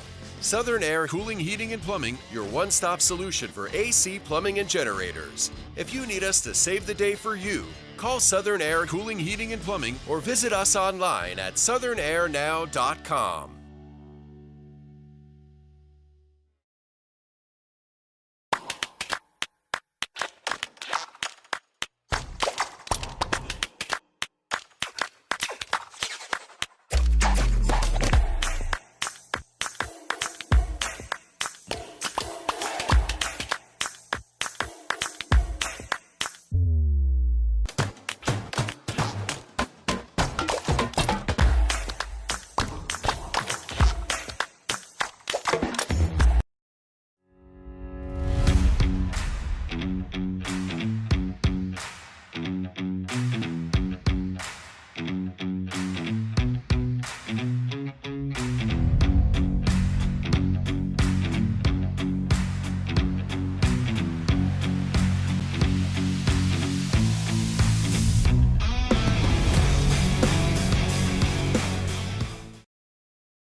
When life's got you stuck or your vehicle just won't go, National Transmission has you covered. Whether you need a manufactured or brand new transmission, our expert team will get you shifting gears and back on the road in no time. Foreign or domestic, cars, trucks, or SUVs, if you've got a transmission, we've got the solution. Don't let a breakdown break your day. Drive with confidence. Drive with National Transmission. Call now or visit nationaltransmission.com. National Transmission. We get you moving. Looking for auto service you can trust right here in Sinlaw? Come to National Tire and Auto, your locally owned tire and repair experts with 2 convenient locations.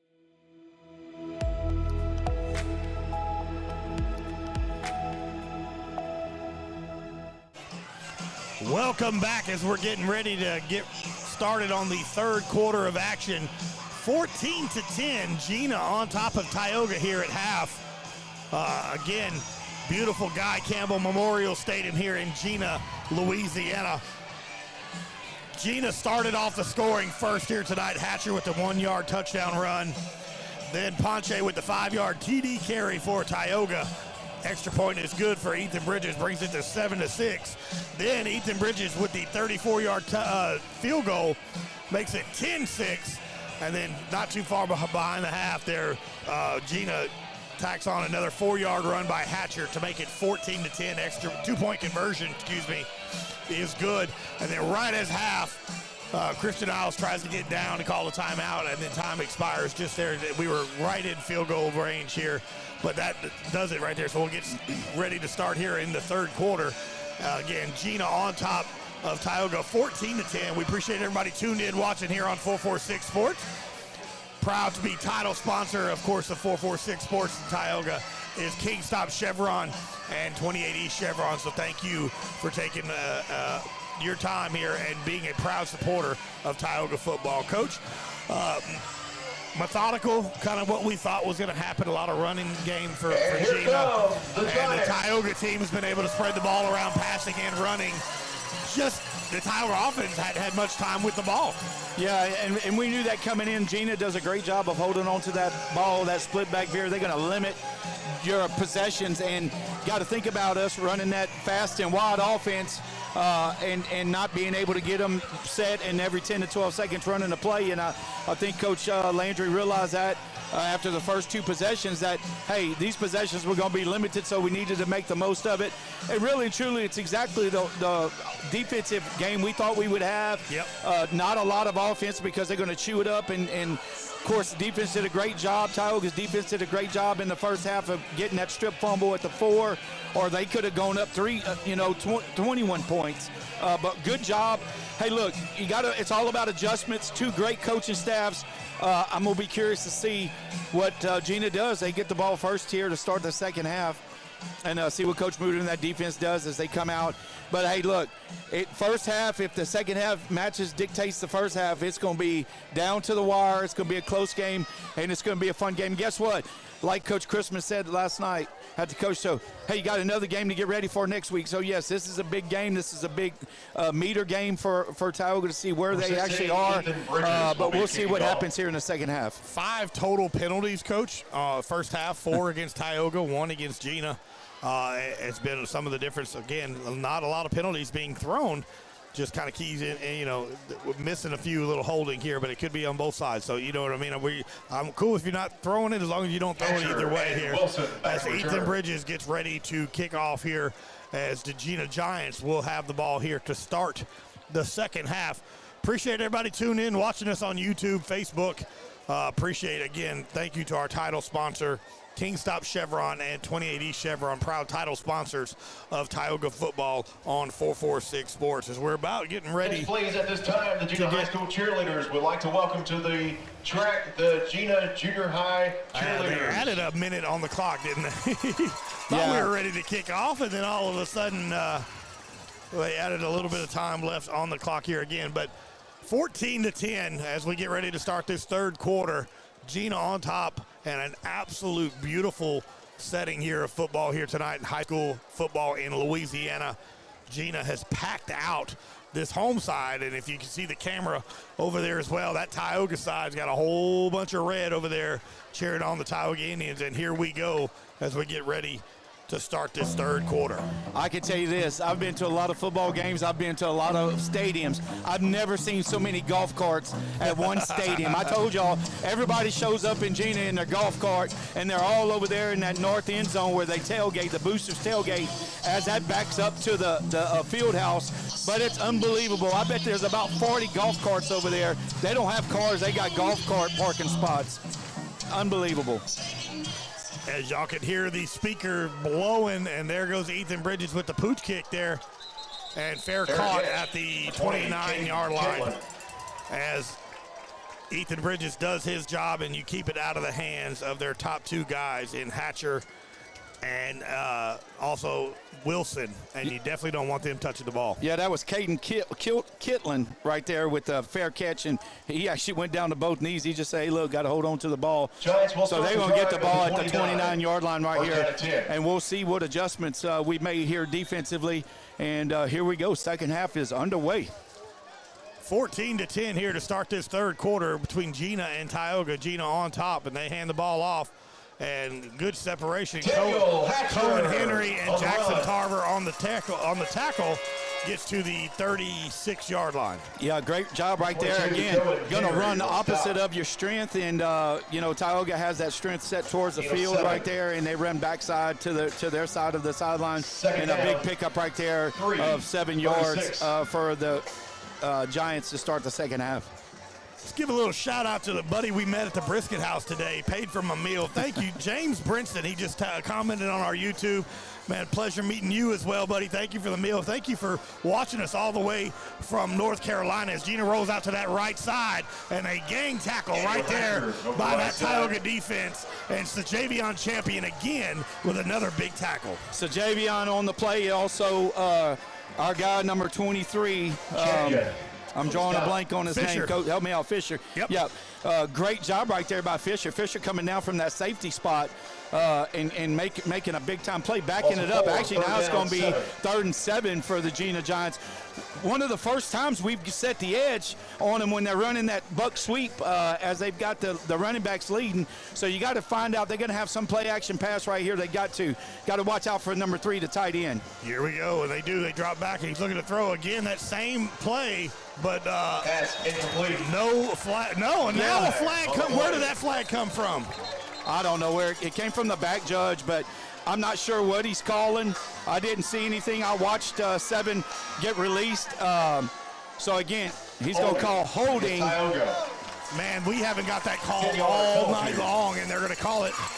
And that'll extend the drive, and that'll be enough for a Gina first down. I haven't seen a holding call on a defensive secondary guy all year, let alone tonight. But again, another first down for Gina, and that's got to be tough for this defense when you're going to get calls like that against you.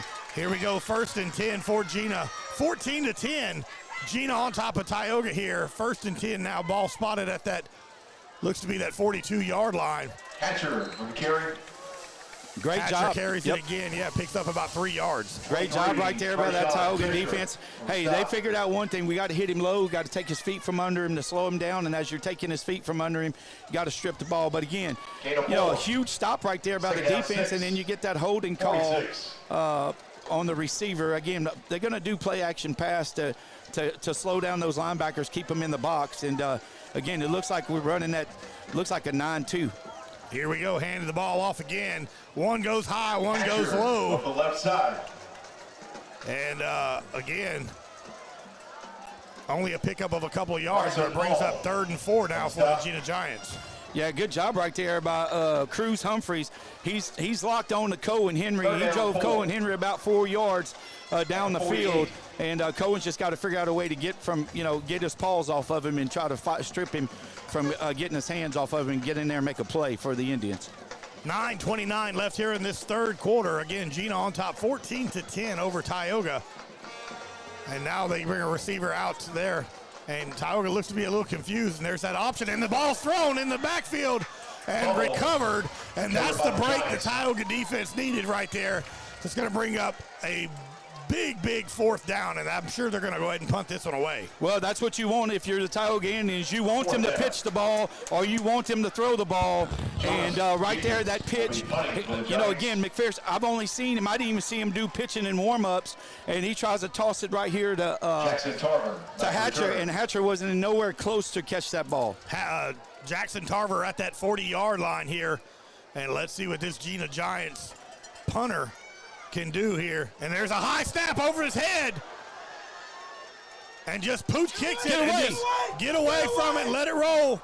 And Tyogga will be in great field position here all the way down to the 29-yard line. And my goodness, what a break on special teams, as I'm sure y'all heard Coach Book telling, get away, don't even touch it. Well, Tarver saw that nobody was covering it for Gina, so he thought he would try to sneak up and catch it, but great job right there. Hey, look, put a little pressure on them. Again, it's 3 phases of the game, and right there you just expose their option game and you expose their punting game all in one series.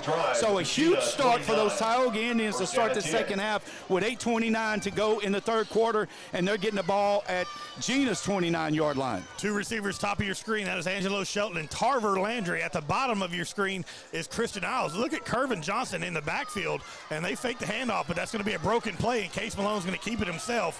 And he did everything he could do to not lose the ball there. That was a bad snap. And so it'll be a loss of about 5 yards. Yeah, they got a little wrinkle in there. They were going to give it to Kervin Johnson. And Kervin, Malone dropped it, and Kervin tried to get out there and block. And, again, one of those things. But, hey, look, you're still in good field position. Don't panic. Let's get those back, and let's find a way to get a first down here. Second and about 16 now for the Indians. Kervin Johnson now at the bottom of your screen. And Case, he's looking to throw. Case does. He's throwing, and he gets hit as he throws. And Kervin Johnson with a catch. Touchdown, Tyogga! Oh, my goodness. What a catch by Kervin Johnson. Not only was that interference, he went between both defenders, caught the ball at his kneecaps, and went in the end zone. Billy, I'm going to tell you, that's the best catch I've seen all year by Kervin, and he's made some unbelievable catches right there. 35-yard strike from Malone to Johnson. We've said it so many times this season, and what a catch, man. We're going to mark that one as well as a possible Southern Air cool play of the game. Well, I tell you what, the man is athletic, but that was an unbelievable catch right there. A great throw, but an unbelievable catch. And the extra point is good, but we got a flag on the play. We got 2 flags, actually. Let's see what the call is here.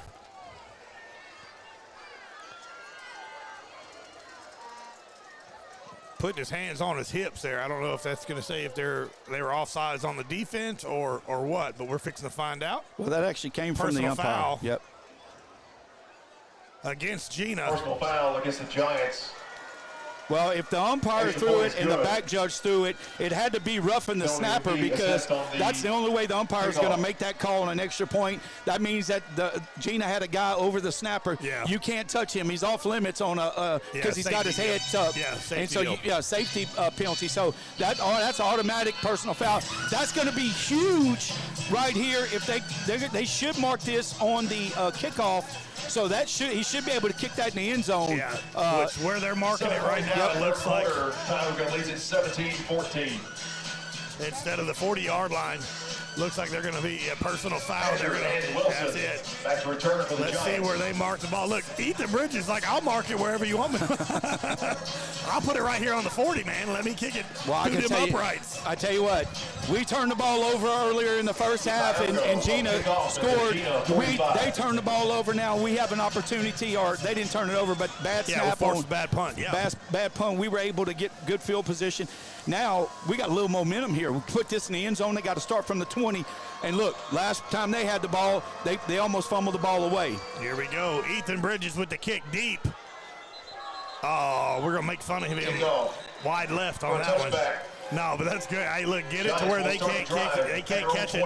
That's a big touchback right there for the Tioga Indians here. 7:45 left here in this third quarter. Tioga takes the lead, 17-14 over Gina. We're going to keep it here on 446 Sports. Appreciate our title sponsor, Kingstop Chevron and 28 East Chevron, for sponsoring Tioga football here on 446 Sports. Again, thank you again for tuning in on YouTube, Facebook, and everybody that watches here. Again, we love the fact that most of these people that are in the stands will go back and watch it later on tonight. Hand the ball off right up the middle, hit by a host of Tioga defenders. Again, Daniel Hatcher with the carry for Gina. Great job right there by that interior defensive line. That's tackled by committee right there. As they're going to try to keep it in the box with them, and if we can do that and give them 1 yard at a time, and again, we talked about this in the first half, they've got to win the first down, so now to have it 2nd and 9, that's an advantage to the defense when this type of offense you're running. 2nd and 9 for the Gina offense. Quick handoff again. Bryson falls on the defender. You like how I did that there? I like that. That was pretty clever. Yeah. So it's going to bring up 3rd down and about 4 for the Gina Giants. Yeah, big play right here for Tyogga. You know, you got them backed up at their own 26. So if we can get a stop right here, then Coach Rourke in that offense has got to make a decision. Do we go for it on 4th down, or do we try to get it out of our side of the field and try to get a little switch on the field position here? You've got to be able to do something. Look, don't be surprised they don't come with a little play action pass or the sweep right here. Yeah, that quarterback option is they try to get the hard count, doesn't go, they go carry it right up the middle. And they did not get it, so it's going to bring up 4th and short here. And let's see, this is a big decision because they're deep in their own territory. Great job right there again by that interior line. They tried the hard count. They didn't get it. Now you got 4th and 3. Man, I tell you what, you got to punt the ball right here. There's no way you can. Yeah, just too early in the game here with 6:16 left here in this 3rd quarter. Your punt team now again after that last punt. You know, you're a little shaky, but again, he was just trying to get it after the bad snap. He was just trying to get rid of it, kick it as quick as he could. Yeah, and here's the thing: you just get away from the ball because you know it's not going to be punted well. And if he doesn't catch it clean, then go try to get it. Here we go, 4th down, the hard count. I'm sure they're going to. Tyogga don't look like they're going to even attempt to bite on it, and there's a flag, and that looks to be a delay a game. And that'll back up Gina, so that'll really good job by that defensive front of not biting. And I tell you what, all you're doing is putting your own punt team deeper in that end zone, and he's got to get a perfect snap away right here now. And it looks like they're going to come off the edge pretty hard right here as they line up again. I don't like that. I don't want no roughing the kicker. You know what I mean? Yeah. Let the field position. That offense is going to be fine. They're trying to throw it or something, and there we go. That'll roll, take the Gina bounce, but I'm 100% okay with that field position with our offense. 17-14, Tyogga on top. We're going to take just a quick break. We'll be right back on 446. Tonight's game is brought to you in part by your local convenience stores, where friendly faces, cold drinks, hot snacks, and everything you need are just around the corner. For a quick stop before the big game, your hometown convenience stores are always ready, always. The officials didn't want us to take much of a timeout. We didn't get to include our sponsors there. Here we go. Bottom of your screen is Christian Isles, 2 receivers top. And there's that play that they tried to do earlier, and they give it to Kervin Johnson. And look at Kervin go! Kervin is going down to the 20, to the 10, 5, touchdown! Tioga, touchdown! Kervin Johnson! Hey, we talked about this all week. I talked to Coach Landry about it last night. Put the man where you need him to get the ball, and you can't cover him right there. You cannot cover him out of the backfield, and he got to the corner, and then it was all over with. But guess who had the best block? Kenny Ponche. Kenny Ponche. It's his second tonight on that outside, and he's looking to hit somebody in that corner. Yep, and I can tell you right now, you can put everybody you want out there, but you got to be able to catch that 4.5 speed that Kervin got. And I'm going to tell you, what an unbelievable call right there. Come right back to it. And look, hey, they flipped the field position, and that's something new. That's new, baby. Ethan Bridges. Oh, that was close. But the kick is up, and the kick is good. 5:25 left here in this 3rd quarter. Tioga extends their lead, 24-14. We'll be right back on 446 Sports. At Alexandria Solutions, we believe every strong community starts with healthy minds and healthy families. That's why we're proud to stand alongside Tioga High School as a corporate sponsor. We're here to support the Tioga Indians from the classroom to the playing field, because when students succeed, our whole community thrives. At Alexandria Solutions, we provide compassionate care for mental health and addiction. No referral is needed to make an appointment, and we accept most insurances, because getting help should be simple.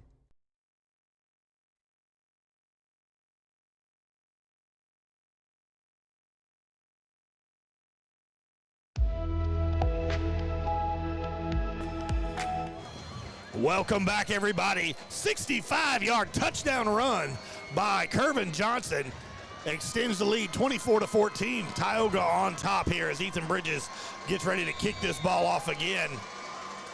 And there's that little pooch kick here. Fielded at the 20-yard line. And what a tackle. My goodness. Who do you think it is? Kenny Ponche plays killing it on the running back, plays phenomenal safety and linebacker, and then you know what? Let's throw him on special teams and let him make some tackles. Hey, I love it. Coach Chrisman with his best 11 out there. It doesn't matter if it's special teams, offense, defense. Hey, whatever it takes to win. That was the agreement this year as a coaching staff to figure out a way to win and put your players in the best situation, and they just did it again. And 2 plays by Mr. Kervin Johnson, 65-yard pass, 65-yard run for touchdown. Here we go. They're looking to throw it again. That's tipped and almost intercepted. Tarver Landry wreaking havoc in that backfield, and he might have pulled something here as he's on the ground. Let's hope he's okay. Yeah, he's got a little cramp. He's pulling on that. He's got a little cramp, and he can't reach his toes, poor thing. He's wanting somebody to just grab your toes and get the cramp out of my calf. That's all he's wanting. 5:18 left here in this third quarter. Tyogga 24, Gina 14. And let's go ahead and take a quick break here as Tarver's getting some work done here. We'll be right back on 446 Sports. Yeah, so what happened out there tonight? We struck out at home with leftovers, then we remembered walk-ons. What effect did the situation have? Spirit soared. Nick took on a burger. Jen obliterated her ribeye po' boy. And speaking of spirits, Lori even scored a real tasty cocktail. She needed that. Any lessons learned today? Yeah. Head straight to walk-ons. Scratch-made dishes, wall-to-wall TVs, craft beers, and cocktails. Walk-ons for the win. Here's an important message for everyone in Central Louisiana experiencing changes in their vision. If you've met this year's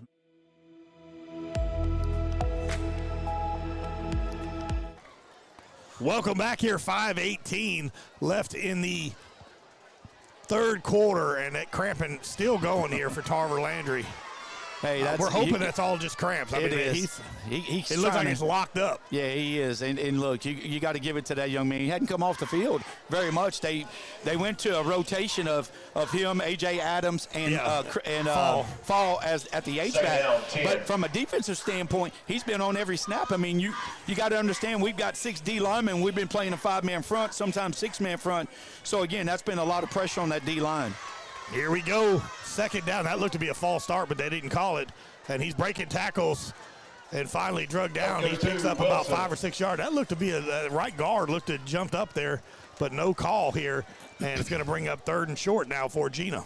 Well, you know, those again, we talked about that earlier in the first half. That's a tough call to make, and if it's not obvious, they're not going to call it. So, again, you're going to see that kind of lead or opportunity for the offense to get going a little sooner. 3rd and 3 now for the Gina Giants. 4:46. How you like that? 4:46 on the clock here in the third quarter. Tioga on top, 24-14, and Gina chooses to take a timeout. So we're going to pay a couple of bills as well. We're going to take a break with them. We'll be right back on 446 Sports. Tonight's game is brought to you in part by your local convenience stores, where friendly faces, cold drinks, hot snacks, and everything you need are just around the corner.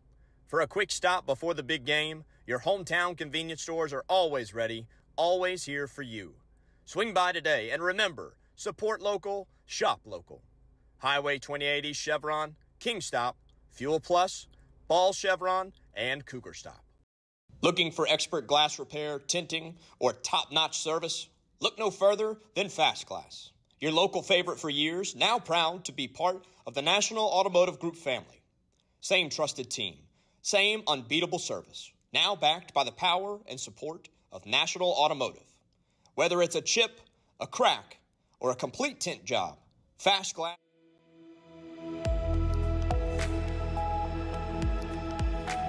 And 35. Welcome back, everybody. 4:38 left here in the third quarter. Tyogga 24, Gina 14. 3rd and 3 now for the Gina Giants. After calling a timeout, let's see what Coach Rourke has dialed up here for this Gina defense. Big play right here. They got the tight end down at the bottom on the 2-receiver set, but they're going to run the sweep. Got to come up and make the play right here. That's got to be holding, but they're not going to call it. Again, he ain't even close to pulling a flag. That side judge has not even pulled his flag the entire night. Yeah, they're going to, great call right there to get the first down. But, these are the games that you get frustrated as a coach because you're trying to teach your kids what to do. And you know, it's just frustrating. Let's just say that. Here we go, 1st and 10, ball spotted at the 41-yard line. Gina Giants offense. And there's that carry right to the right side. To Wilson. And the right side. You see Cohen Henry, we've called his name a bunch tonight, just wrapping up ankles. He's taking out the low, and then he's getting some help hitting high. Yeah, Fisher and Tarver coming over the top. They're getting in that unbalance where they're trying to get everybody shifted to one side, and then they're running it to the 2 down lineman side, which is actually a guard and the tight end. They're running it back that way, and they're trying to get them to overload. We're just not shifting to that, and that's fine. But you got to get it, still hit them low. What you're doing is you're putting more of your secondary guys on the tackler. Appreciate all the love on the chat here on YouTube. Appreciate David Bertrand and, of course, my buddy Roderick Thomas. There's the pass, almost intercepted by Curvin. Intended again for number 7, Adrian Sharp again, who had the catch, a couple catches earlier in the night. It's going to bring up 3rd down. Another big play right here for the Indians. You know, again, Cooper doesn't even get off the line of scrimmage, so I'm not sure if he even knew what the play was. 6. But they got lucky right there that Curvin didn't grab with the paws he's got and the catches he's made tonight and ran that back the opposite way. But, hey, huge down right here with 3:27 left to go in the 3rd quarter. You stop them right here, you're Tioga. They've got to go for it right here on their own 44. Here we go, ball. 45. He drops back, he's looking to throw, and he does. And throws it high. I don't think he caught it inbounds, and he did not. Good job by Curvin Johnson here, bringing pressure. They talking to each other. A little one-on-one over there, number 1 versus number 1. And Curvin Johnson wins that matchup. It's going to bring up 4th down. And they look like they're going to come in and punt again. Great job right there by Curvin Johnson. Hey, that's a tough pass. You're almost on your opposite hash mark. You're trying to throw an out route to your best receiver on the opposite side of the field. That's all about timing. And what a great job right there to make them punt the ball here. Watch the fake right here.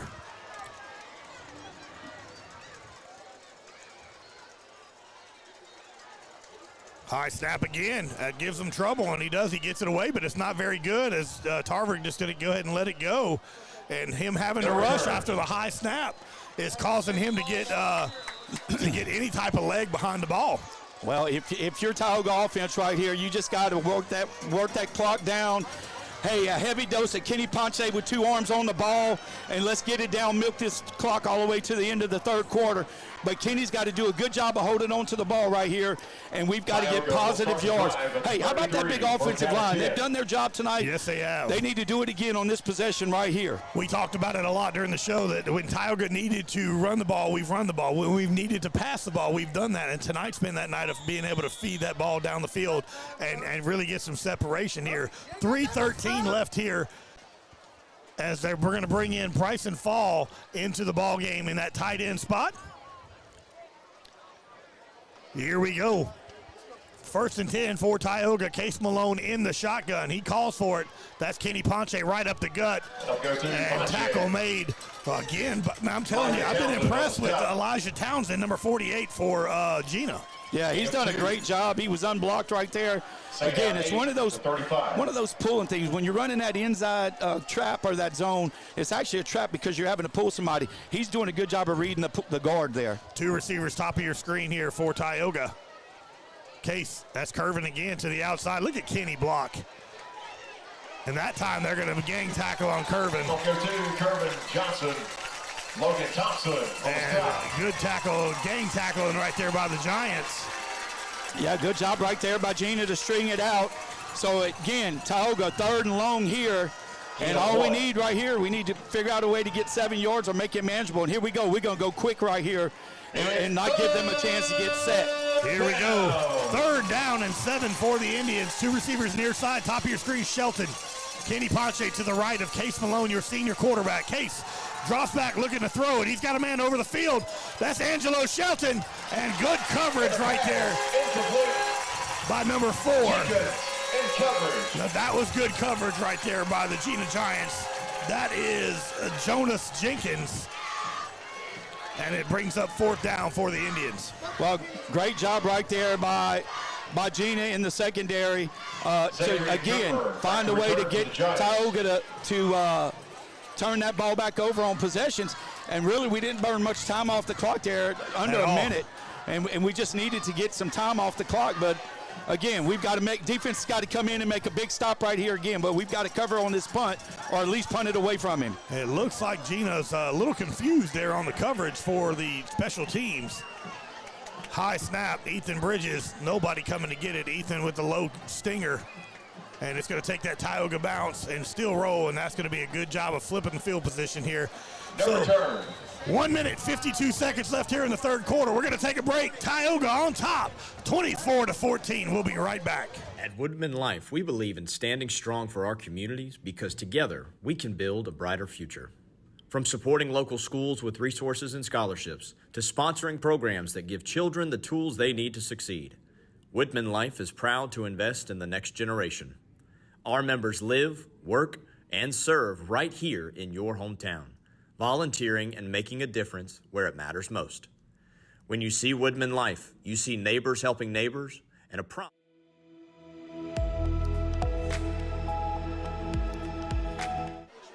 Welcome back, everybody, here. Third quarter action, 1 minute, 52 seconds left here in the third quarter. Tyogga on top, 24-14 over Gina. After the punt, Gina drops back looking to throw, and they're going right at him. Oh, my gosh, what a catch. That's Cooper. Well, we can only keep him quiet for so long. With so much talent. Did a great job right there. First play almost in the entire game that Kervin Johnson was not on Cooper. They brought in Kentrell Bates to give Kervin a break, and a beautiful throw and catch right there by Gina. Yeah, again, they saw the matchup just like we saw the matchup earlier. He comes out for one play, and that's what happens. But look, you got to be challenged as a young man. You got to be able to step up and make those plays. And again, great throw and catch right there by McPherson to Cooper right there. They're going for two, so this has got to be a big stop right here. Again, throw, nobody there, no flag, and the two-point conversion is no good. 1 minute 40 left here in this third quarter. Gina with a long touchdown catch from Cooper brings it to 24-20. We're going to keep it here as well. Appreciate everybody tuned in here at Guy Campbell Memorial Stadium here in Gina, Louisiana, here at Gina High School. Tyogga on top, 24-20. And big play by that offense of Gina. Again, they don't throw it very often, but they're very efficient when they do. That's why he's got 11 catches and 7 touchdowns, or 12 catches now and 7 touchdowns on the season, because when they do throw him the ball, it's normally for a touchdown. Here we go as Kervin is in the game now. Him and Karlinski will be the back. Jackson Tarver at that 20-yard line. And then, of course, Christian Isles and a host of other Tyogga players. Brady Saldana in on one of the up men as well for Tyogga, number 40. Here we go. And they do a little pooch kick. Let it go out of bounds. That's going to go out of bounds. Good. At the throw the flag. Yep. And that flag is thrown at the 30-yard line. So that'll give Tyogga some extra field position here as well, here with 1 minute 40 left here in the third quarter. And one of the few times in this since the end of the first quarter that Tyogga offense kind of gets stuck. And then Gina comes right back with a big play over the top. Yeah, you got to credit those coaches. I mean, 2 great coaching staffs. Yeah. And that's why you got a 24-20 game, because it's a chess match. They're making adjustments. They saw it on the sidelines. They saw Bates come in. They saw Kervin go out. Hey, with no better time on a change of possession than to go for a home run ball. 50-50 ball right there, and they won it on that one. That was a beautiful catch, beautiful throw here. Here we go, 1st and 10 for the Indians. Case Malone hands it off to Ponche. Ponche lowers the shoulder. Ponche, Pickup of about 3 yards. It's going to bring up 2nd and 7 for the Indians. Yeah, great job right there, running that trap play again. And again, it looked like a GT counter, and it did a great job that time of sealing that backside, the nose guard right there. Elijah Townsend. So, again, kept him from making the play that time. But, again, now they're running a five-man front with they're almost looks like they're running a six-man front against Tyogga right here. But it's man-to-man down here at the bottom. Yeah, we got Curvin man-to-man. They're going to give it to Kenny, and Kenny's going to fall forward. Look, that's all Kenny. Yeah. All Kenny Ponce right there, getting to the 39-yard line. Going to bring up 3rd and short. Yeah, you got Curvin over here. He's waving to the sidelines like, hey, I'm man-to-man out here. Throw it to me.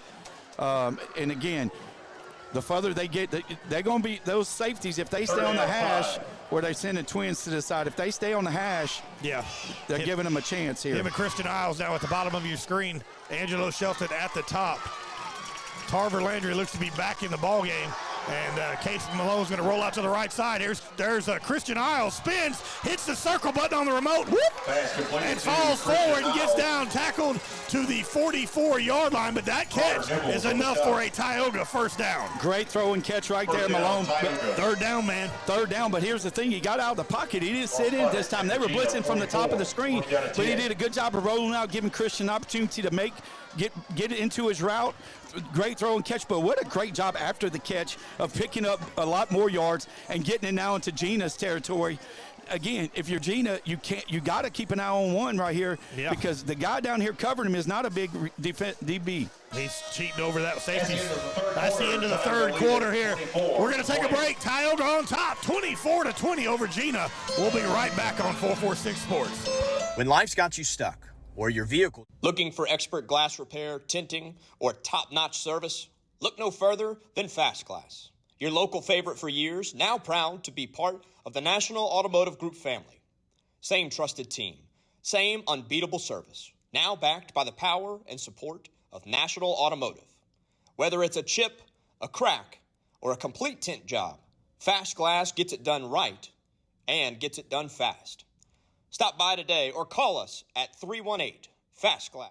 Tonight's game is brought to you in part by your local convenience stores, where friendly faces, cold drinks, hot snacks, and everything you need are just around the corner. For a quick stop before the big game, your hometown convenience stores are always ready, always here for you. Swing by today, and remember, support local, shop local. Highway 2080 Chevron, Kingstop, Fuel Plus, Ball Chevron, and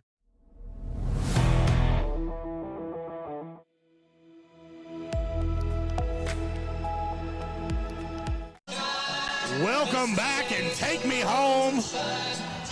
Take me home here as we head to the fourth quarter here with your score, Tyogga 24, Gina 20, but Tyogga's threatening to add on to that lead as Case Malone's in the shotgun, hands it off. Ponce puts his foot in the ground, cuts right back up the middle, and pushes the pile all the way to the 40-yard line. Pickup of about 4 yards. And that'll bring up second down. That's a great job. That was all Kenny again right there. You know, those two three techs, which are over those tackles, he did a great job. They got a little penetration, and he put his foot in the ground, cut back across the grain, and then bounced it right back where he was supposed to be because that's where his linemen were. So, again, a big pickup right there on first down, pickup of 4. Hey, a little bit at a time, work this clock. 26, and they hand it off again. Kenny, that should have been a face mask, but they don't call it. You see his head get turned back. Picks up a couple yards, going to bring up third down.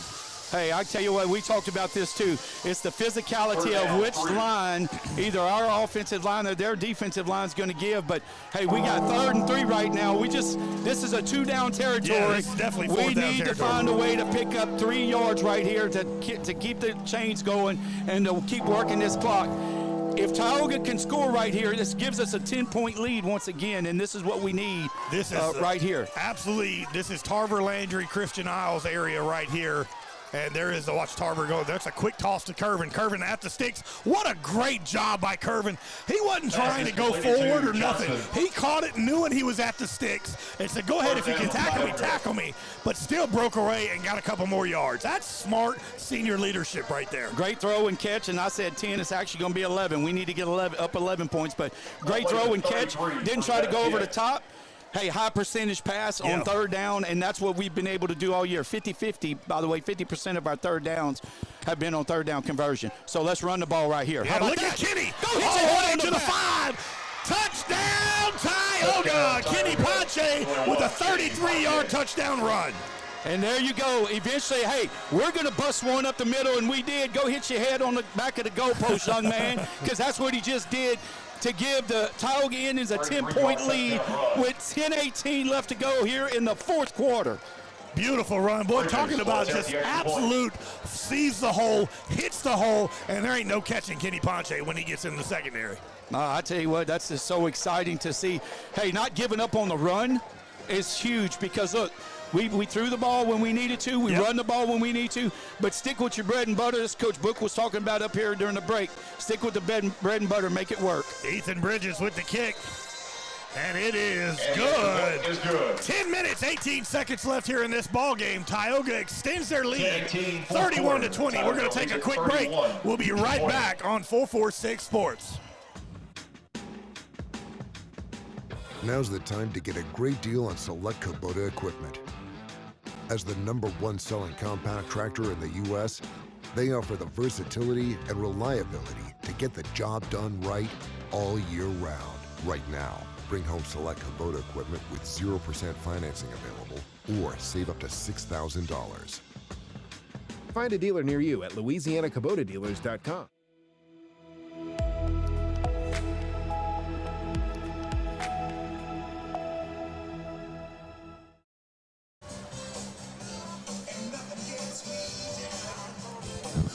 Welcome back, everybody. Here, 10 minutes, 18 seconds left here in this ball game. Tioga extends their lead with a 33-yard Kenny Ponche touchdown run. 31-20 now as Ethan Bridges' extra point is good. And here comes Ethan Bridges getting ready to kick off again. And there's that little quick pooch kick. Fielded at the 20-yard line. And there's, he got some room this time. Gotta get over here. And they're finally, there goes Fogelman with the tackle, but a good return right there. Just following those blockers. And that's the best field position aside from the turnover Gina's had all night. Well, I tell you what, I mean, you keep kicking it a little bit deeper, but here's the problem. He caught it on the run with his momentum going forward. That's 200 and plus pounds of going forward. That's going to be hard to catch. And they set their wall up to the right side to return it to their sideline. So great field position for the Gina Giants with 10:09 left to go. Tioga leading 31-20. Here we go. As Gina 1st and 10 here, and they quick hand it off again. Falls forward. Tackle made by Trayshawn Fisher, number 23. Trayshawn Fisher, stop. Brings up 2nd down. Well, I tell you what, Shane, tonight when you get home, ask Cohen how many times he got shoved back because, man, they are double teaming your guy. They've been doing it all night long. They did their scouting report. 9:41 left here. They hand the ball off back up the middle. Get maybe a yard gain there. It's going to bring up 3rd and about 4. I love what they're doing, the way they're tackling them. They're grabbing them by the ankles and they're rolling them down. That's the only way you can slow those guys down. You got to get to their legs because they've got such big legs. They got Earl Campbell-sized legs, I can tell you. And if you don't know who Earl Campbell is, go Google it. Yeah. But that man, they've got these Earl Campbell legs, and they're just driving them. So great job technique-wise by the defense of Tyogga. Quarterback drops back looking to throw. And no flag here. He gave up on the route before the ball was even there. He was throwing his hands up saying, why is I not getting a flag? He still had a chance to catch that ball, but Curvin was on him step for step. And it's going to bring up a 4th down for the Gina Giants. Well, I can tell you, if that would have been called a pass interference, then we can't play defense. Yeah. Because there was no holding or anything there. That was just good coverage. And again, I said it earlier, on number 4 for Gina, he had great coverage on the outside on it earlier. And again, no call. So good job of the officials letting that one go. And they're going for it on 4th down. They're going to quick pass again and caught by Tharp. And a tackle made by Fisher. Oh, great pitch and catch right there by McPherson. And to number 7. He's been their go-to guy all night on anything that they needed other than that one big pass to Cooper. And again, they tried to find that matchup, and that was a big 4th down play. Yeah, and that was a great call by the offensive staff of Gina to get that 8:42 and running right here got to continue to play defense. He throws it behind him that time. If Curvin would have seen the pass, Curvin didn't even see it. No. That could have been taking it to the house as well here. But to bring second down, that stops the clock at 8:38 left here in this fourth quarter with Tyogga up 31-20 over Gina. Well, we talked about it. You know, it's going to be a battle. It's been a battle all night long. You got to tip your hats to both of these teams up to this point. Yeah. Every time somebody has scored, somebody's come back and scored again. So, again, two great offenses and two really good defenses, but they're just battling back and forth. Tough game here in the trenches on both sides of the ball here for both teams. And that's going to roll out to the right side. And look at Fogelman. What coverage by oh, my goodness! There's flags on the play. Unbelievable. That was phenomenal coverage by Jackson Tarver. Reached around and just knocked the ball down. Oh, my goodness. Holding. They're going to call holding. There's no way it was holding. He played through the guy. I don't understand this. I mean, hey, look. I'm not even going to get on them. I don't understand it. We don't use those cats. Here we go. That's going to be 8:34. And with this fourth quarter, and the holding penalty against Tyogga is very, very suspect, but we got to deal with whatever we got to deal with here as the ball's going to be spotted at the 8-yard line. At the 8-yard line. First and 10, still second down for Gina. Be second in about 3 now. I'm just not sure how you call a holding call when the defensive guy's playing through the receiver. That is not holding. That's called defense. So to bring up second and short now for Gina.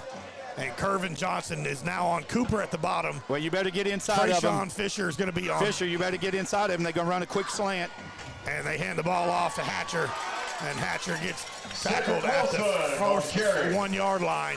It'll bring up first and goal to go at the 1 yard. Big penalty right there. Benefited the Gina Giants.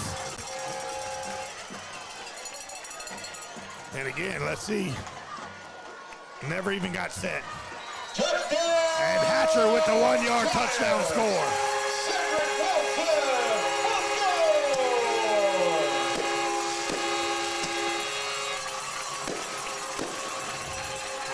Hatcher with the run by Cedric Wilson.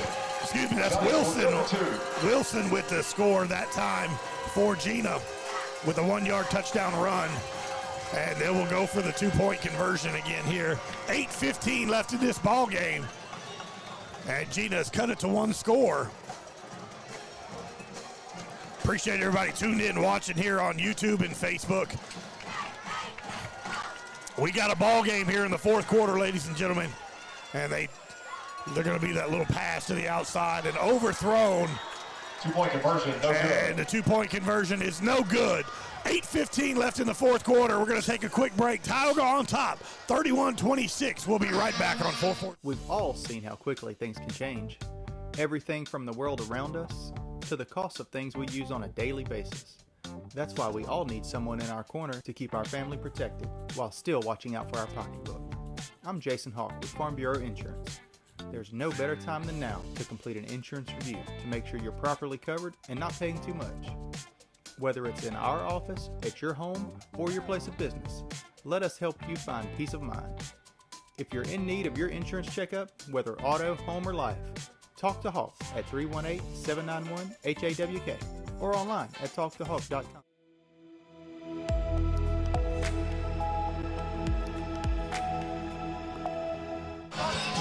8:15 left here in this fourth quarter. Gina scores, but the 2-point conversion is no good, so Tyogga up 31-26 as Gina gets ready to kick the ball off. And look at the up man ready to roll right here. This official's in the way. He needs to get off the field. My goodness, man. And here we go. There's a little kick. Good. And that's Karlinski Lloyd. Hold on to the ball, Karlinski. Let's go.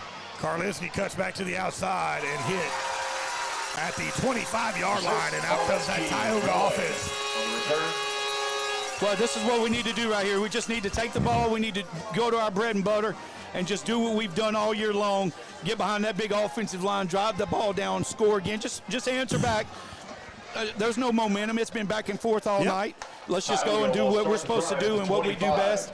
Hey, again, they knew coming into this game it was going to be a battle, and it was going to be the team that was going to withstand the most adversity.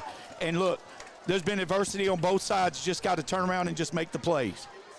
31-26. Tioga on top of Gina here as Tioga has the ball here with 8:09 left in this ball game.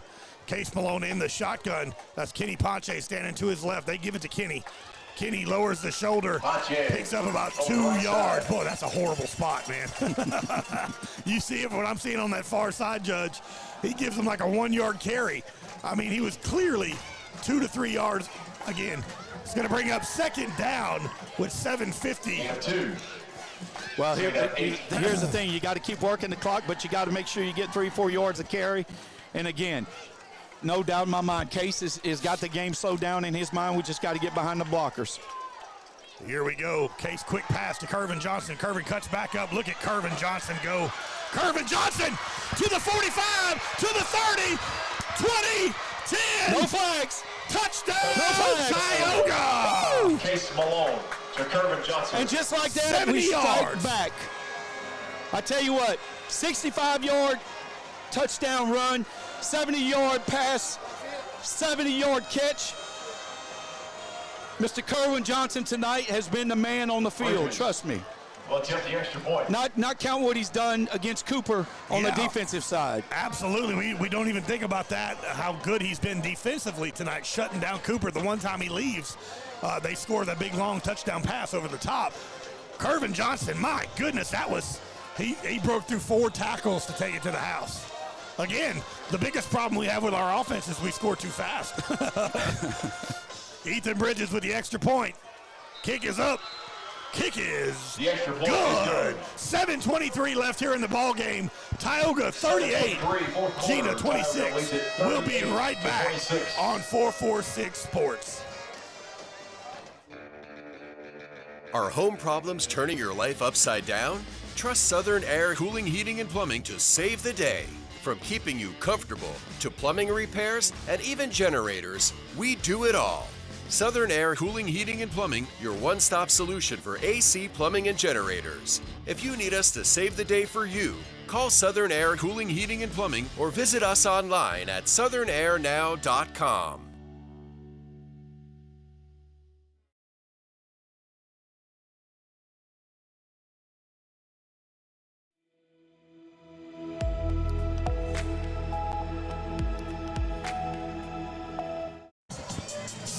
.23 left here in this ball game. Tioga extends its lead 38-26 over the Gina Giants. Kervin Johnson from Case Malone, 70-yard touchdown score. And man, was that pretty. It was pretty, but I don't know how high Ethan can kick it. It looks like Ethan's going deep. And he does. He's going to kick it. And that's a scribbler. He touches it. He touches it through the 3-yard line. And let's see. But just got to get down there and cover. That's it right there. Good job and good coverage by that Tioga special teams. And that was a huge play right there for the Indians. Well, I'll tell you what, when I saw him back up, wasn't sure if he was going to try to kick it all the way in the end zone, but he had a little, not an end over end, but he was like lopsided looking. And I don't know. Wilson just didn't field it very good right there. He didn't do a good job of fielding it. And look, huge play right there again by who? The special teams. Kale Racine with the tackle right there for the Indians. My buddy Kale doing a great job here on special teams. I'm sure his dad and mom is excited to see Kale making some tackles here on special teams. Here we go. 7:14 left in this ball game. Again, that should have been false start. Gina's going to throw it over the top, and they're going for Kervin, and they're both looking for the ball. And good coverage, no flags, brings up second down. Kervin ain't leaving the field this time. Yeah. Second down now for Gina Giants here. 7:08 in this fourth quarter. Tioga 38, Gina 26. Stay tuned at the end of the game. We're going to have our 446 Sports Player of the Game. Our Express Employment Professionals. You had one job, Lineman of the Week. And, of course, our Southern Air Cool Play of the Game. So stay tuned at the end of that one. Coach Scully and Shane and I will vote on that here and announce that at the end of the game. Second down now for the Gina Giants. They're dropping back again. Ball is intended for Sharp again. Kentrell Bates with the coverage for Tioga brings up 3rd down. Yeah, what a great job right there. Again, you're taking McPherson out of his comfort zone, and again, you've got 2 big pass plays right there. Not a high percentage one on the first play, but the last one was a high percentage play. Just got behind his receiver. He cut too quick. Again, that's timing. When I was talking to Case about that, working with his receivers after practice, you do that every day with an offense where all you do is throw it. So let's see what happens right here. They drop back, looking to throw. McPherson again, and thrown, but bobbled. And what a job. Cohen Henry comes through and just disrupts it just enough to get the eyes off by the receiver, and it goes in his hands and out of his hands. And that's going to bring up 4th down for the Giants. Well, if they go for right here, this is huge, man. You got 4th down. Look, and Coach is going off right there. He got to get Coach calmed down. Which coach? Coach Chrisman is upset about something, and you just got to get him off. But here we go. It's 4th down. Huge right here. They're going to punt the ball. They might get a delay of game. It looks like they're coming on the punt. And what a great job by that Tioga defense. Huge right there. To force them to punt is they're going to have to, Coach Rourke's going to have to call a timeout. Yeah, again, that is great job right there by the Tioga defense coming through in the clutch. Again, kudos to Coach Mooter. The adjustments made has been absolutely lights out every game. Oh, they have, and I'm going to tell you, you got to give it to these guys. They're leaving it all out on the field like they've done all year long. But, again, I think it was a pick play, and, you don't know. You've got to be able to see that. For Cooper to be that wide open, I don't know how you can be that wide open when you're only in a twin set. So something happened. Could have been a blocking down the field. But Coach Chrisman, you don't see him get riled up too much, but he was just riled up just on that last play. But great job by that coaching staff to get him get him away from those officials. But what an unbelievable job right there by the defense to force them to do this. Now, hey, don't be surprised they don't go for a little trick right here. You never know. Got to have something up their sleeve. They haven't had a trick play all game, so let's see what they've got right here on this 4th play. Here we go. You got to find all the eligibles. You got an eligible at the top. Yep. You got a tight end right there. You got a 3. You got to get 3. You got to cover. 4th and 10 now. And they're going to go ahead and punt it, and it's a horrible punt. Cohen's got it! Cohen's to the outside! Cohen's got to score! He scored! Yes! He scored! Cohen Henry with the second score time. What a scoop!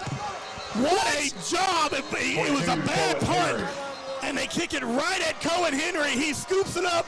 Who says he can't play offense? That young man scooped it up like he was a running back and took it to the house, and the touchdown is good. Tioga extends the lead. Got a little sideline warning right there.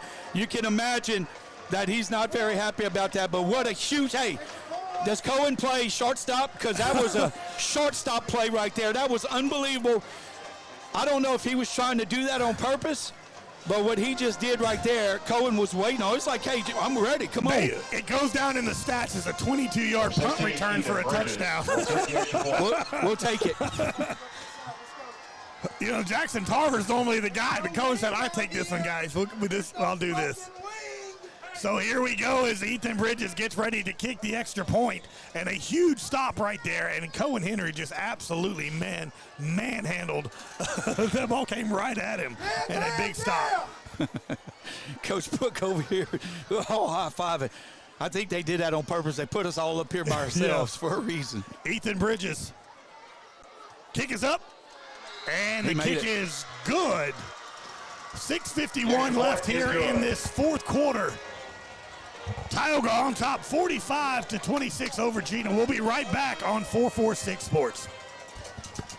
Discover golf like never before at Links on the Bayou, Central Louisiana's hidden gem. Welcome to a golf experience like no other. Our Links-style design sets the stage for an exciting and unique adventure. 5 distinct tee boxes cater to every skill level, ensuring a game that's perfect for you. And when you're ready to refuel, head to Becky's Bunker Club for dining with a view and gear up in our pro shop. Ready to elevate your golfing experience? Tee off at Links on the Bayou today. Links on the Bayou, redefining the way you enjoy golf.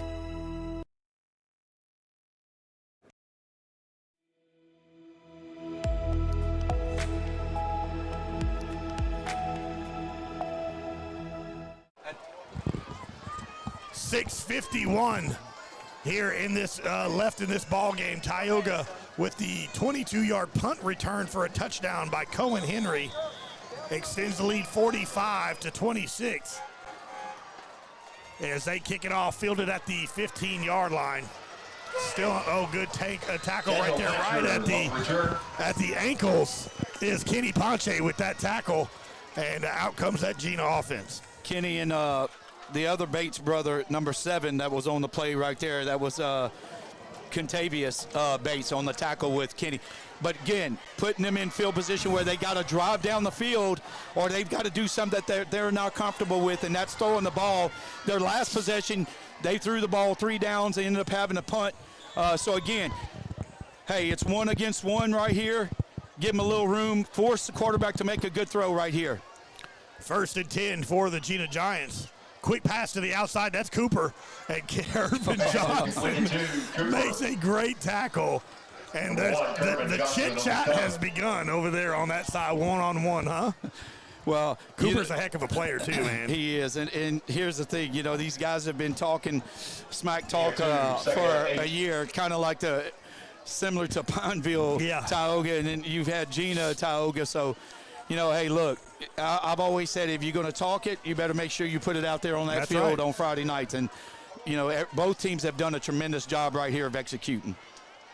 McPherson drops back, looking to throw, and does, and almost intercepted. David Garrett gets his hands on the ball, but then it's almost intercepted by Tarver, and we got a flag on the play, I heard. Yeah, so JV, and they were over here pulling him to the side and holding him. I mean, he was trying to get to McPherson, but they're going to have a personal foul against him for what he did after the play, which is really, you know, again, a little frustration coming out. You know, this has been a back-and-forth game, and you know, at the very end, it's who's going to hold their head up and do what's right. So, again, 6:05 left, 45-26. A big swing of momentum for the Tioga Indians here in the 4th quarter. Personal foul against Gina backs them up there. It's going to bring up 3rd and a mile now for the Gina Giant offense. So, got to keep everything in front of you. Behind you there, Jackson Tarver. I like to see him take a few steps back, and McPherson goes to throw, and made by Cooper, hit immediately by Curvin Johnson. And at this point, you not want to talk too much. We don't want to get old flags here and give them. Well, we got another flag. Possession. You got a flag down here. A.J. Adams taken all the way out of bounds over here by an offensive lineman and the running back from Gina. So I'm not sure what they're gonna. Yeah. It looks like a flag. Maybe it's not. 4th down, 13. Yeah, it's gonna bring up 4th and 14 now for the Gina Giants as that wind was picked up out here all of a sudden. 5:20 left here in this ball game. Tioga on top, 45-26. And the score does not dictate the game. I can promise you that. This has been a They better get the playoff. They got 2-1. They're going to have to delay a game. And the whistle is blown. Let's see if they called a timeout before the delay a game was called. Yep. Nope, the flag is out. It is a delay a game. And that'll back them up even more, and that benefits that Tioga defense. Yep, that's a great job right there. Took offense from Gina a little minute to get the play in. Stay tuned after the ball game again. We will announce our 446 Sports Player of the Game, our Southern Air Cool Play of the Game, as well as our Express Employment Professionals. You had one job, lineman of the game. So stay tuned here at the end of the game for those 3 awards here as we're getting 4th and forever here for the Gina Giants. McPherson throws it, intercepted by Curvin Johnson. And he's just done it all tonight, Coach. He's done it all. What is he going to call right there? Flag. He almost got his head taken off when he caught the ball. So you going to call a face mask, or you can't tell me that you're going to call spiking? You can't. After you almost got clothesline with the face mask there. Oh, let's see what the call is here. Either way, Curvin Johnson with the interception for Tyogga. No way. Yep, they sure did. Unbelievable. It's going to be first down for Tioga here with 4:46 left here in this ball game. Well, I tell you, it's going to be, it's frustrating in itself. Yeah, but the fact that you've been able to, you just got to keep putting points on the board at this point, so you don't give them an opportunity to get back in the game. Stay poised, stay. You know, you got the lead. Emotions are high here, and Tioga will have the ball. We just get it back about 25 more yards, but Tioga will have the ball with Kervin Johnson. Well, I don't understand how one official throws a flag in front of another official that was standing right there, and he didn't even throw the flag. So I'm not sure what's going on there. 45-yard line, Tioga with the ball with 4:46 left here in this ball game. Kenny Ponche spinning around here, falls forward and picks up maybe about a yard. It's going to bring up second and down for the Indians. Great job right there by Kenny. He's just got to hold on to the ball with 4:29 running. And, hey, Tioga's got to find a way to milk the clock down and just get out of here. Kervin Johnson with a big interception right there. And that's going to bring it up to that 46-yard line here. 4:13 left here in the ball game. Tioga on top, 45-26. And Case Malone is doing just that. He's going to milk that clock all the way down. Look, Tarver Landry doing some jumping jacks, trying to get that cramp, make sure that cramp's gone. Good to see him back in the game. Here we go. Case Malone in the shotgun. Two receivers near side. Top of your screen is Angelo, and they just give it off to Kenny. Kenny breaking tackles. Kenny still going. Falls forward. Stevens on the stop. And a pickup of about 6 yards right there brings up third and short now for the Indians. Well, again, the clock's your friend right here, so I know Coach Landry and them, they're going to work the clock down to the end. But you got to tip your hats to the adjustments in the fourth quarter. Not in the fourth quarter of being persistent and not giving up and not worrying about going back and forth. And we talked about it. It was who was going to outlast who. And it's obvious the Indians came in here with a plan, and that plan has worked to almost perfection for Coach Chrisman and the staff. Here we go. Case Malone in the shotgun, letting the play clock go down to 13 right now here. Got plenty of time. And we got a whistle. Well, I wonder what the whistle is this late. I mean, we still had 7 seconds left on the play clock. So I'm curious on why the whistle was blown at that point. It wasn't a timeout. It wasn't an issue with the play clock. There were still 7 seconds on it. And so we're waiting to get the official. So nothing. Nothing said there, huh? He's not going to say anything. He's talking to the official in the if they reset this clock, you just got to let it go. Yeah. They set it to 25. I'd let that clock go. Yeah, that's exactly what they just did. Reset They're it to both 25. working. They both have been working. Yeah. So there was still 7 seconds left when he blew the whistle. So yeah, here we go. Resetting it to 25. Yeah, but they're not running the clock. Yeah. Case Malone, his first carry of the evening. Huge first down. Go down. Go down. Look at the quarterback. Look at my quarterback right there. Lowering the shoulder, Mr. Case Malone. And that'll be enough for a Tyogga first down, and another flag comes out. Well, I mean, you got the Captain Tucker Landry walking back to the offensive. There's no way he said anything. Let's go. After the play, unsportsmanlike conduct against the Giants. 15-yard penalty. Big play right there. That'll help. Of course, Case Malone had the first down. Nope. So 2:55 left here in this ball game. Tioga on top, 45-26. And again, battling through some flags. Again, these officials have a tough job. I always say that. It's very, very tough. Everything kind of went in a different direction tonight.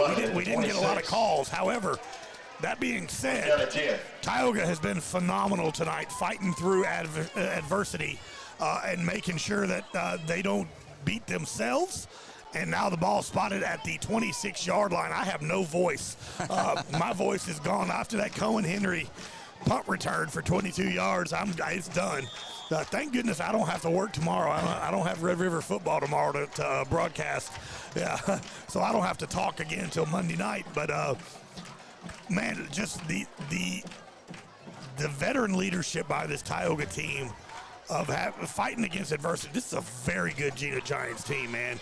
Very, very good. They will go deep again in the playoffs, and this is going to be a huge, huge win for the Tioga Indians. Well, and you think about this. Okay, so Gina last year, Tioga beats them up pretty bad in week 5. And then Gina goes on to lose in the semifinals to the state champion. So you know that they're going to be back. They're going to do what they need to do. Coach Rourke's going to have his staff back up there early in the morning. They're going to press the reset button, and they're going to find a way to get through that district that they're in. They've got Marksville coming in here next week, Gina does, and they're going to come in and they're going to have a loss now on their record. Yep. Marksville might come in here undefeated. Last we saw that they were leading. They were leading at the half. So again, he's going to get that reset button. You can just imagine how amped up their guys are going to be, knowing they got to get to play back home again. Then they got to turn around, and who else do they have in their district? They've got several of those teams in their district. Caldwell, yeah. Caldwell. They've got. I'm telling you, they have won this district. They got Bunky. Yeah. They've won this district a lot. They got some. They won it 4 out of the last 5 times, and I mean they're going to find a way to be back and ready to go. So again, Tyogga next week. We got a short week. We're going to turn around. We got Wassman on Thursday. Home, baby.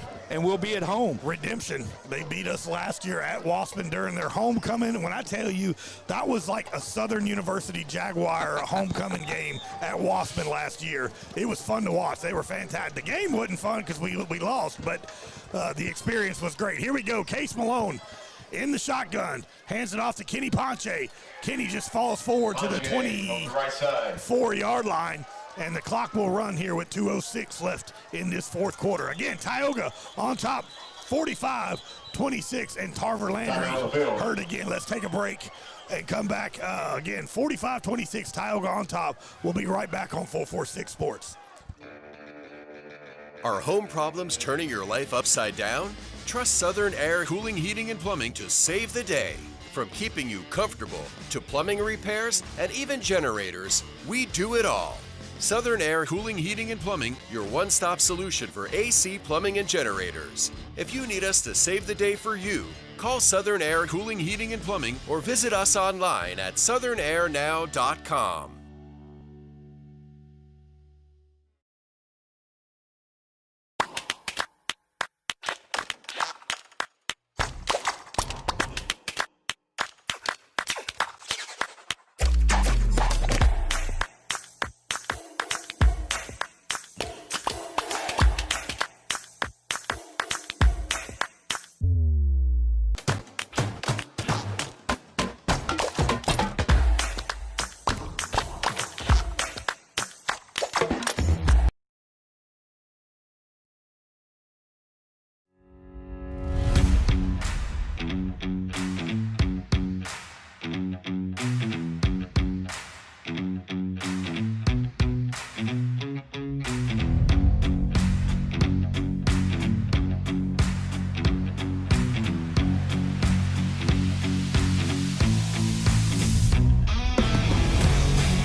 Welcome back, everybody, here. 2 minutes left here in this ball game. 45-26, Tioga on top of Gina. People making fun of me in the chat about my voice sounding like I'm Froggy from the Muppets or something. Hey, there's a lot of screaming and excitement going on. Y'all know how I am when my Indians are doing good. So if it is what it is. As Case Malone in the shotgun is in victory short formation, takes the knee, brings up third down, and man, what a win tonight, Coach, for these Tioga Indians. Hard-fought game. These defensive players for Tioga on that defensive front, they're going to be feeling that tomorrow, buddy. Well, and Coach Muter talked about it today. I had a chance to go up there and visit with him during the school day, and he said that the goal was to stop the run. Well, they did it. They did it into the third quarter and into the fourth quarter. And I'll tell you, what's amazing is when you believe in your coach and you believe in that process, and you do everything you're supposed to do, and you play at the will, and you don't break down, and you don't give in to adversity. That's how you win the game. And what a phenomenal game by these Tioga Indians. Look, this is a tough place to play. I don't know if anybody's ever been to Gina and played at this, but this stadium is right on top of you. They do an unbelievable job. They have home field advantage like no other. And I've played in some big places. What a phenomenal job by the Tioga Indians to come in here and leave out of here with a 45-26 victory, covering the 40 points per game that they've been averaging. Yeah. And I promise you, we have over 400 yards of offense once again. We've been averaging almost 400 yards a game. Yes. So, again, we were able to run. We were able to pass. Kervin Johnson, he might get something. I'm not quite sure. Yeah. But he's going to get something. But, again, take a knee. Let's get out of here. Big win by the Tioga Indians, and you got to tip your hat to Coach Rourke and his group, and they'll be back. They'll be back. But again, as the Tioga Indians come out on that field, what a great win by those Indians, and get out of here. Hopefully Tucker Landry is fine. Tarver is fine. He went down at the end right there, but he was able to walk off on his own. And the young man, Mr. Durham, for Gina, they're still looking at him down here at his arm. So hopefully he'll be okay. But what a great atmosphere, what great hospitality by these people. Yeah, big play right there. A big win for this Tioga Indians. 45-26, Tioga gets the win here. We're going to come back and do the wrap-up real quick. We'll be right back. Again, Tioga wins 45-26. We'll be right back. At Alexandria Solutions, we believe every strong community starts with healthy minds and healthy families. That's why we're proud to stand alongside Tioga High School as a corporate sponsor. We're here to support the Tioga Indians from the classroom to the playing field, because when students succeed, our whole community thrives. At Alexandria Solutions, we provide compassionate care for mental health and addiction. No referral is needed to make an appointment, and we accept most insurances, because getting help should be simple. Alexandria Solutions, proud to support the Tioga Indians and proud to serve our community. Go Indians! Tonight's game is brought to you in part by your local convenience stores, where friendly faces, cold drinks, hot snacks, and everything. Welcome back, everybody. I want to say thank you so much for watching this game tonight. It's a final. Tioga 45, Gina 26. Also want to say thank you to our title sponsor, Kingstop Chevron and 28 East Chevron, proud supporters of Tioga Indian Football here on 446 Sports. As we do it every ball game after here, we give our 446 Sports Player of the Game, our Express Employment Professionals Lineman of the Game, and, of course, our Southern Air Cool Play of the Game. And the first one, Coach, the 446 Sports Player of the Game, no-brainer. I'll let you go ahead and say that. I think everybody knows. Kervin Johnson, he had over 300 yards of total offense. Not only did the young man have some unbelievable plays, not only from out wide as a receiver, but he went into the backfield tonight. Another little wrinkle Coach Landry said he was going to throw in, and he had a running touchdown for 65 yards back there as well. And then defensively, hands down, he had an interception. He had 3 breakups against an unbelievable receiver in Cooper. So, again, kudos to him for the player of the game. Yes, MVP, our 446 Sports Player of the Game, Kervin Johnson, well-deserved. Our Express Employment Professionals lineman of the game. He set the tone really, really early, Mr. Sajavion Champion. absolutely wreaked havoc on that defensive end, made them change their whole style of what they were doing because of how quick he was getting into the backfield. So well-deserved here. Thank you to Express Employment Professionals. He is our lineman of the week here. So Javion champion. And our Southern Air cool play of the game. Coach, tell him who got that one. Well, the cool play of the game, that was no other than Cohen Henry. When the punter from Gina went and he did that running soccer style kick, and he short hopped Cohen. Cohen picks it up, and you got to realize when he made the catch, there's about 7 people around him. He scoops it up and goes about 25 yards the other way to score a touchdown to really make the game 45-26.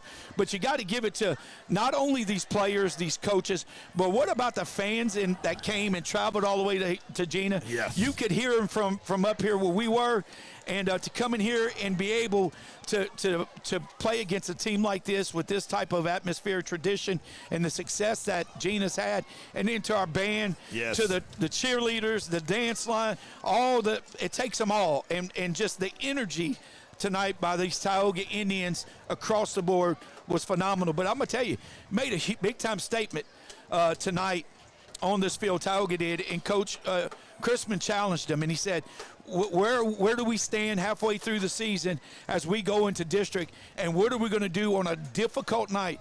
We have not played any pushovers, okay? Richwood's been good, Pineville was good, Leesville was good, and we started with Sterlington. And then come into Gina and have to play a team like this with you. What a phenomenal job by those Tioga Indians. Offensive, defensive, it was just, I'm telling you, a phenomenal performance. You got to tip your hats to the coaches that did a great job preparing them. And Coach Muter said, somewhere along the way we're going to win this game and stop them from running the ball, make them throw it. And he did it in the last 3 possessions of the game, which was the difference maker, which separated the points. The score doesn't indicate what the game was tonight because it was such a close game, but what a phenomenal coaching job by these guys. 45-26, your Tioga Indians defeat the Gina Giants here, giving them their first loss of the season. Tioga moves to 4-1. Gina falls to 4-1. And again, thank you everybody for tuning in. Look, we got a short week. Thursday night at the reservation, we take on Wassman, our first district game of the year, and we got some redemption to show them as well from last year's loss at Wassman. So, again, thank you everybody for tuning in. 45-26, your Tioga Indians defeat the Gina Giants. For our producer, Shane Henry, who's Cohen's dad, by the way. It kind of worked out good for him, and he got pretty excited. For Coach Scully again, and my name is Billy French. It has been an absolute pleasure broadcasting this game for you tonight. Tioga wins, man, and it's always a good night when you travel home and after a big Tioga W. But again, thank you to our sponsors. Thank you to Kingstop Chevron and 28 East Chevron for being our title sponsors. Thank you again for everybody watching. And Tioga wins the game and gets ready for another big matchup. Again, this is a 446 broadcast of Tioga Indian Football. And one more thing, Coach. Go Indians! We'll see you Thursday night at the reservation.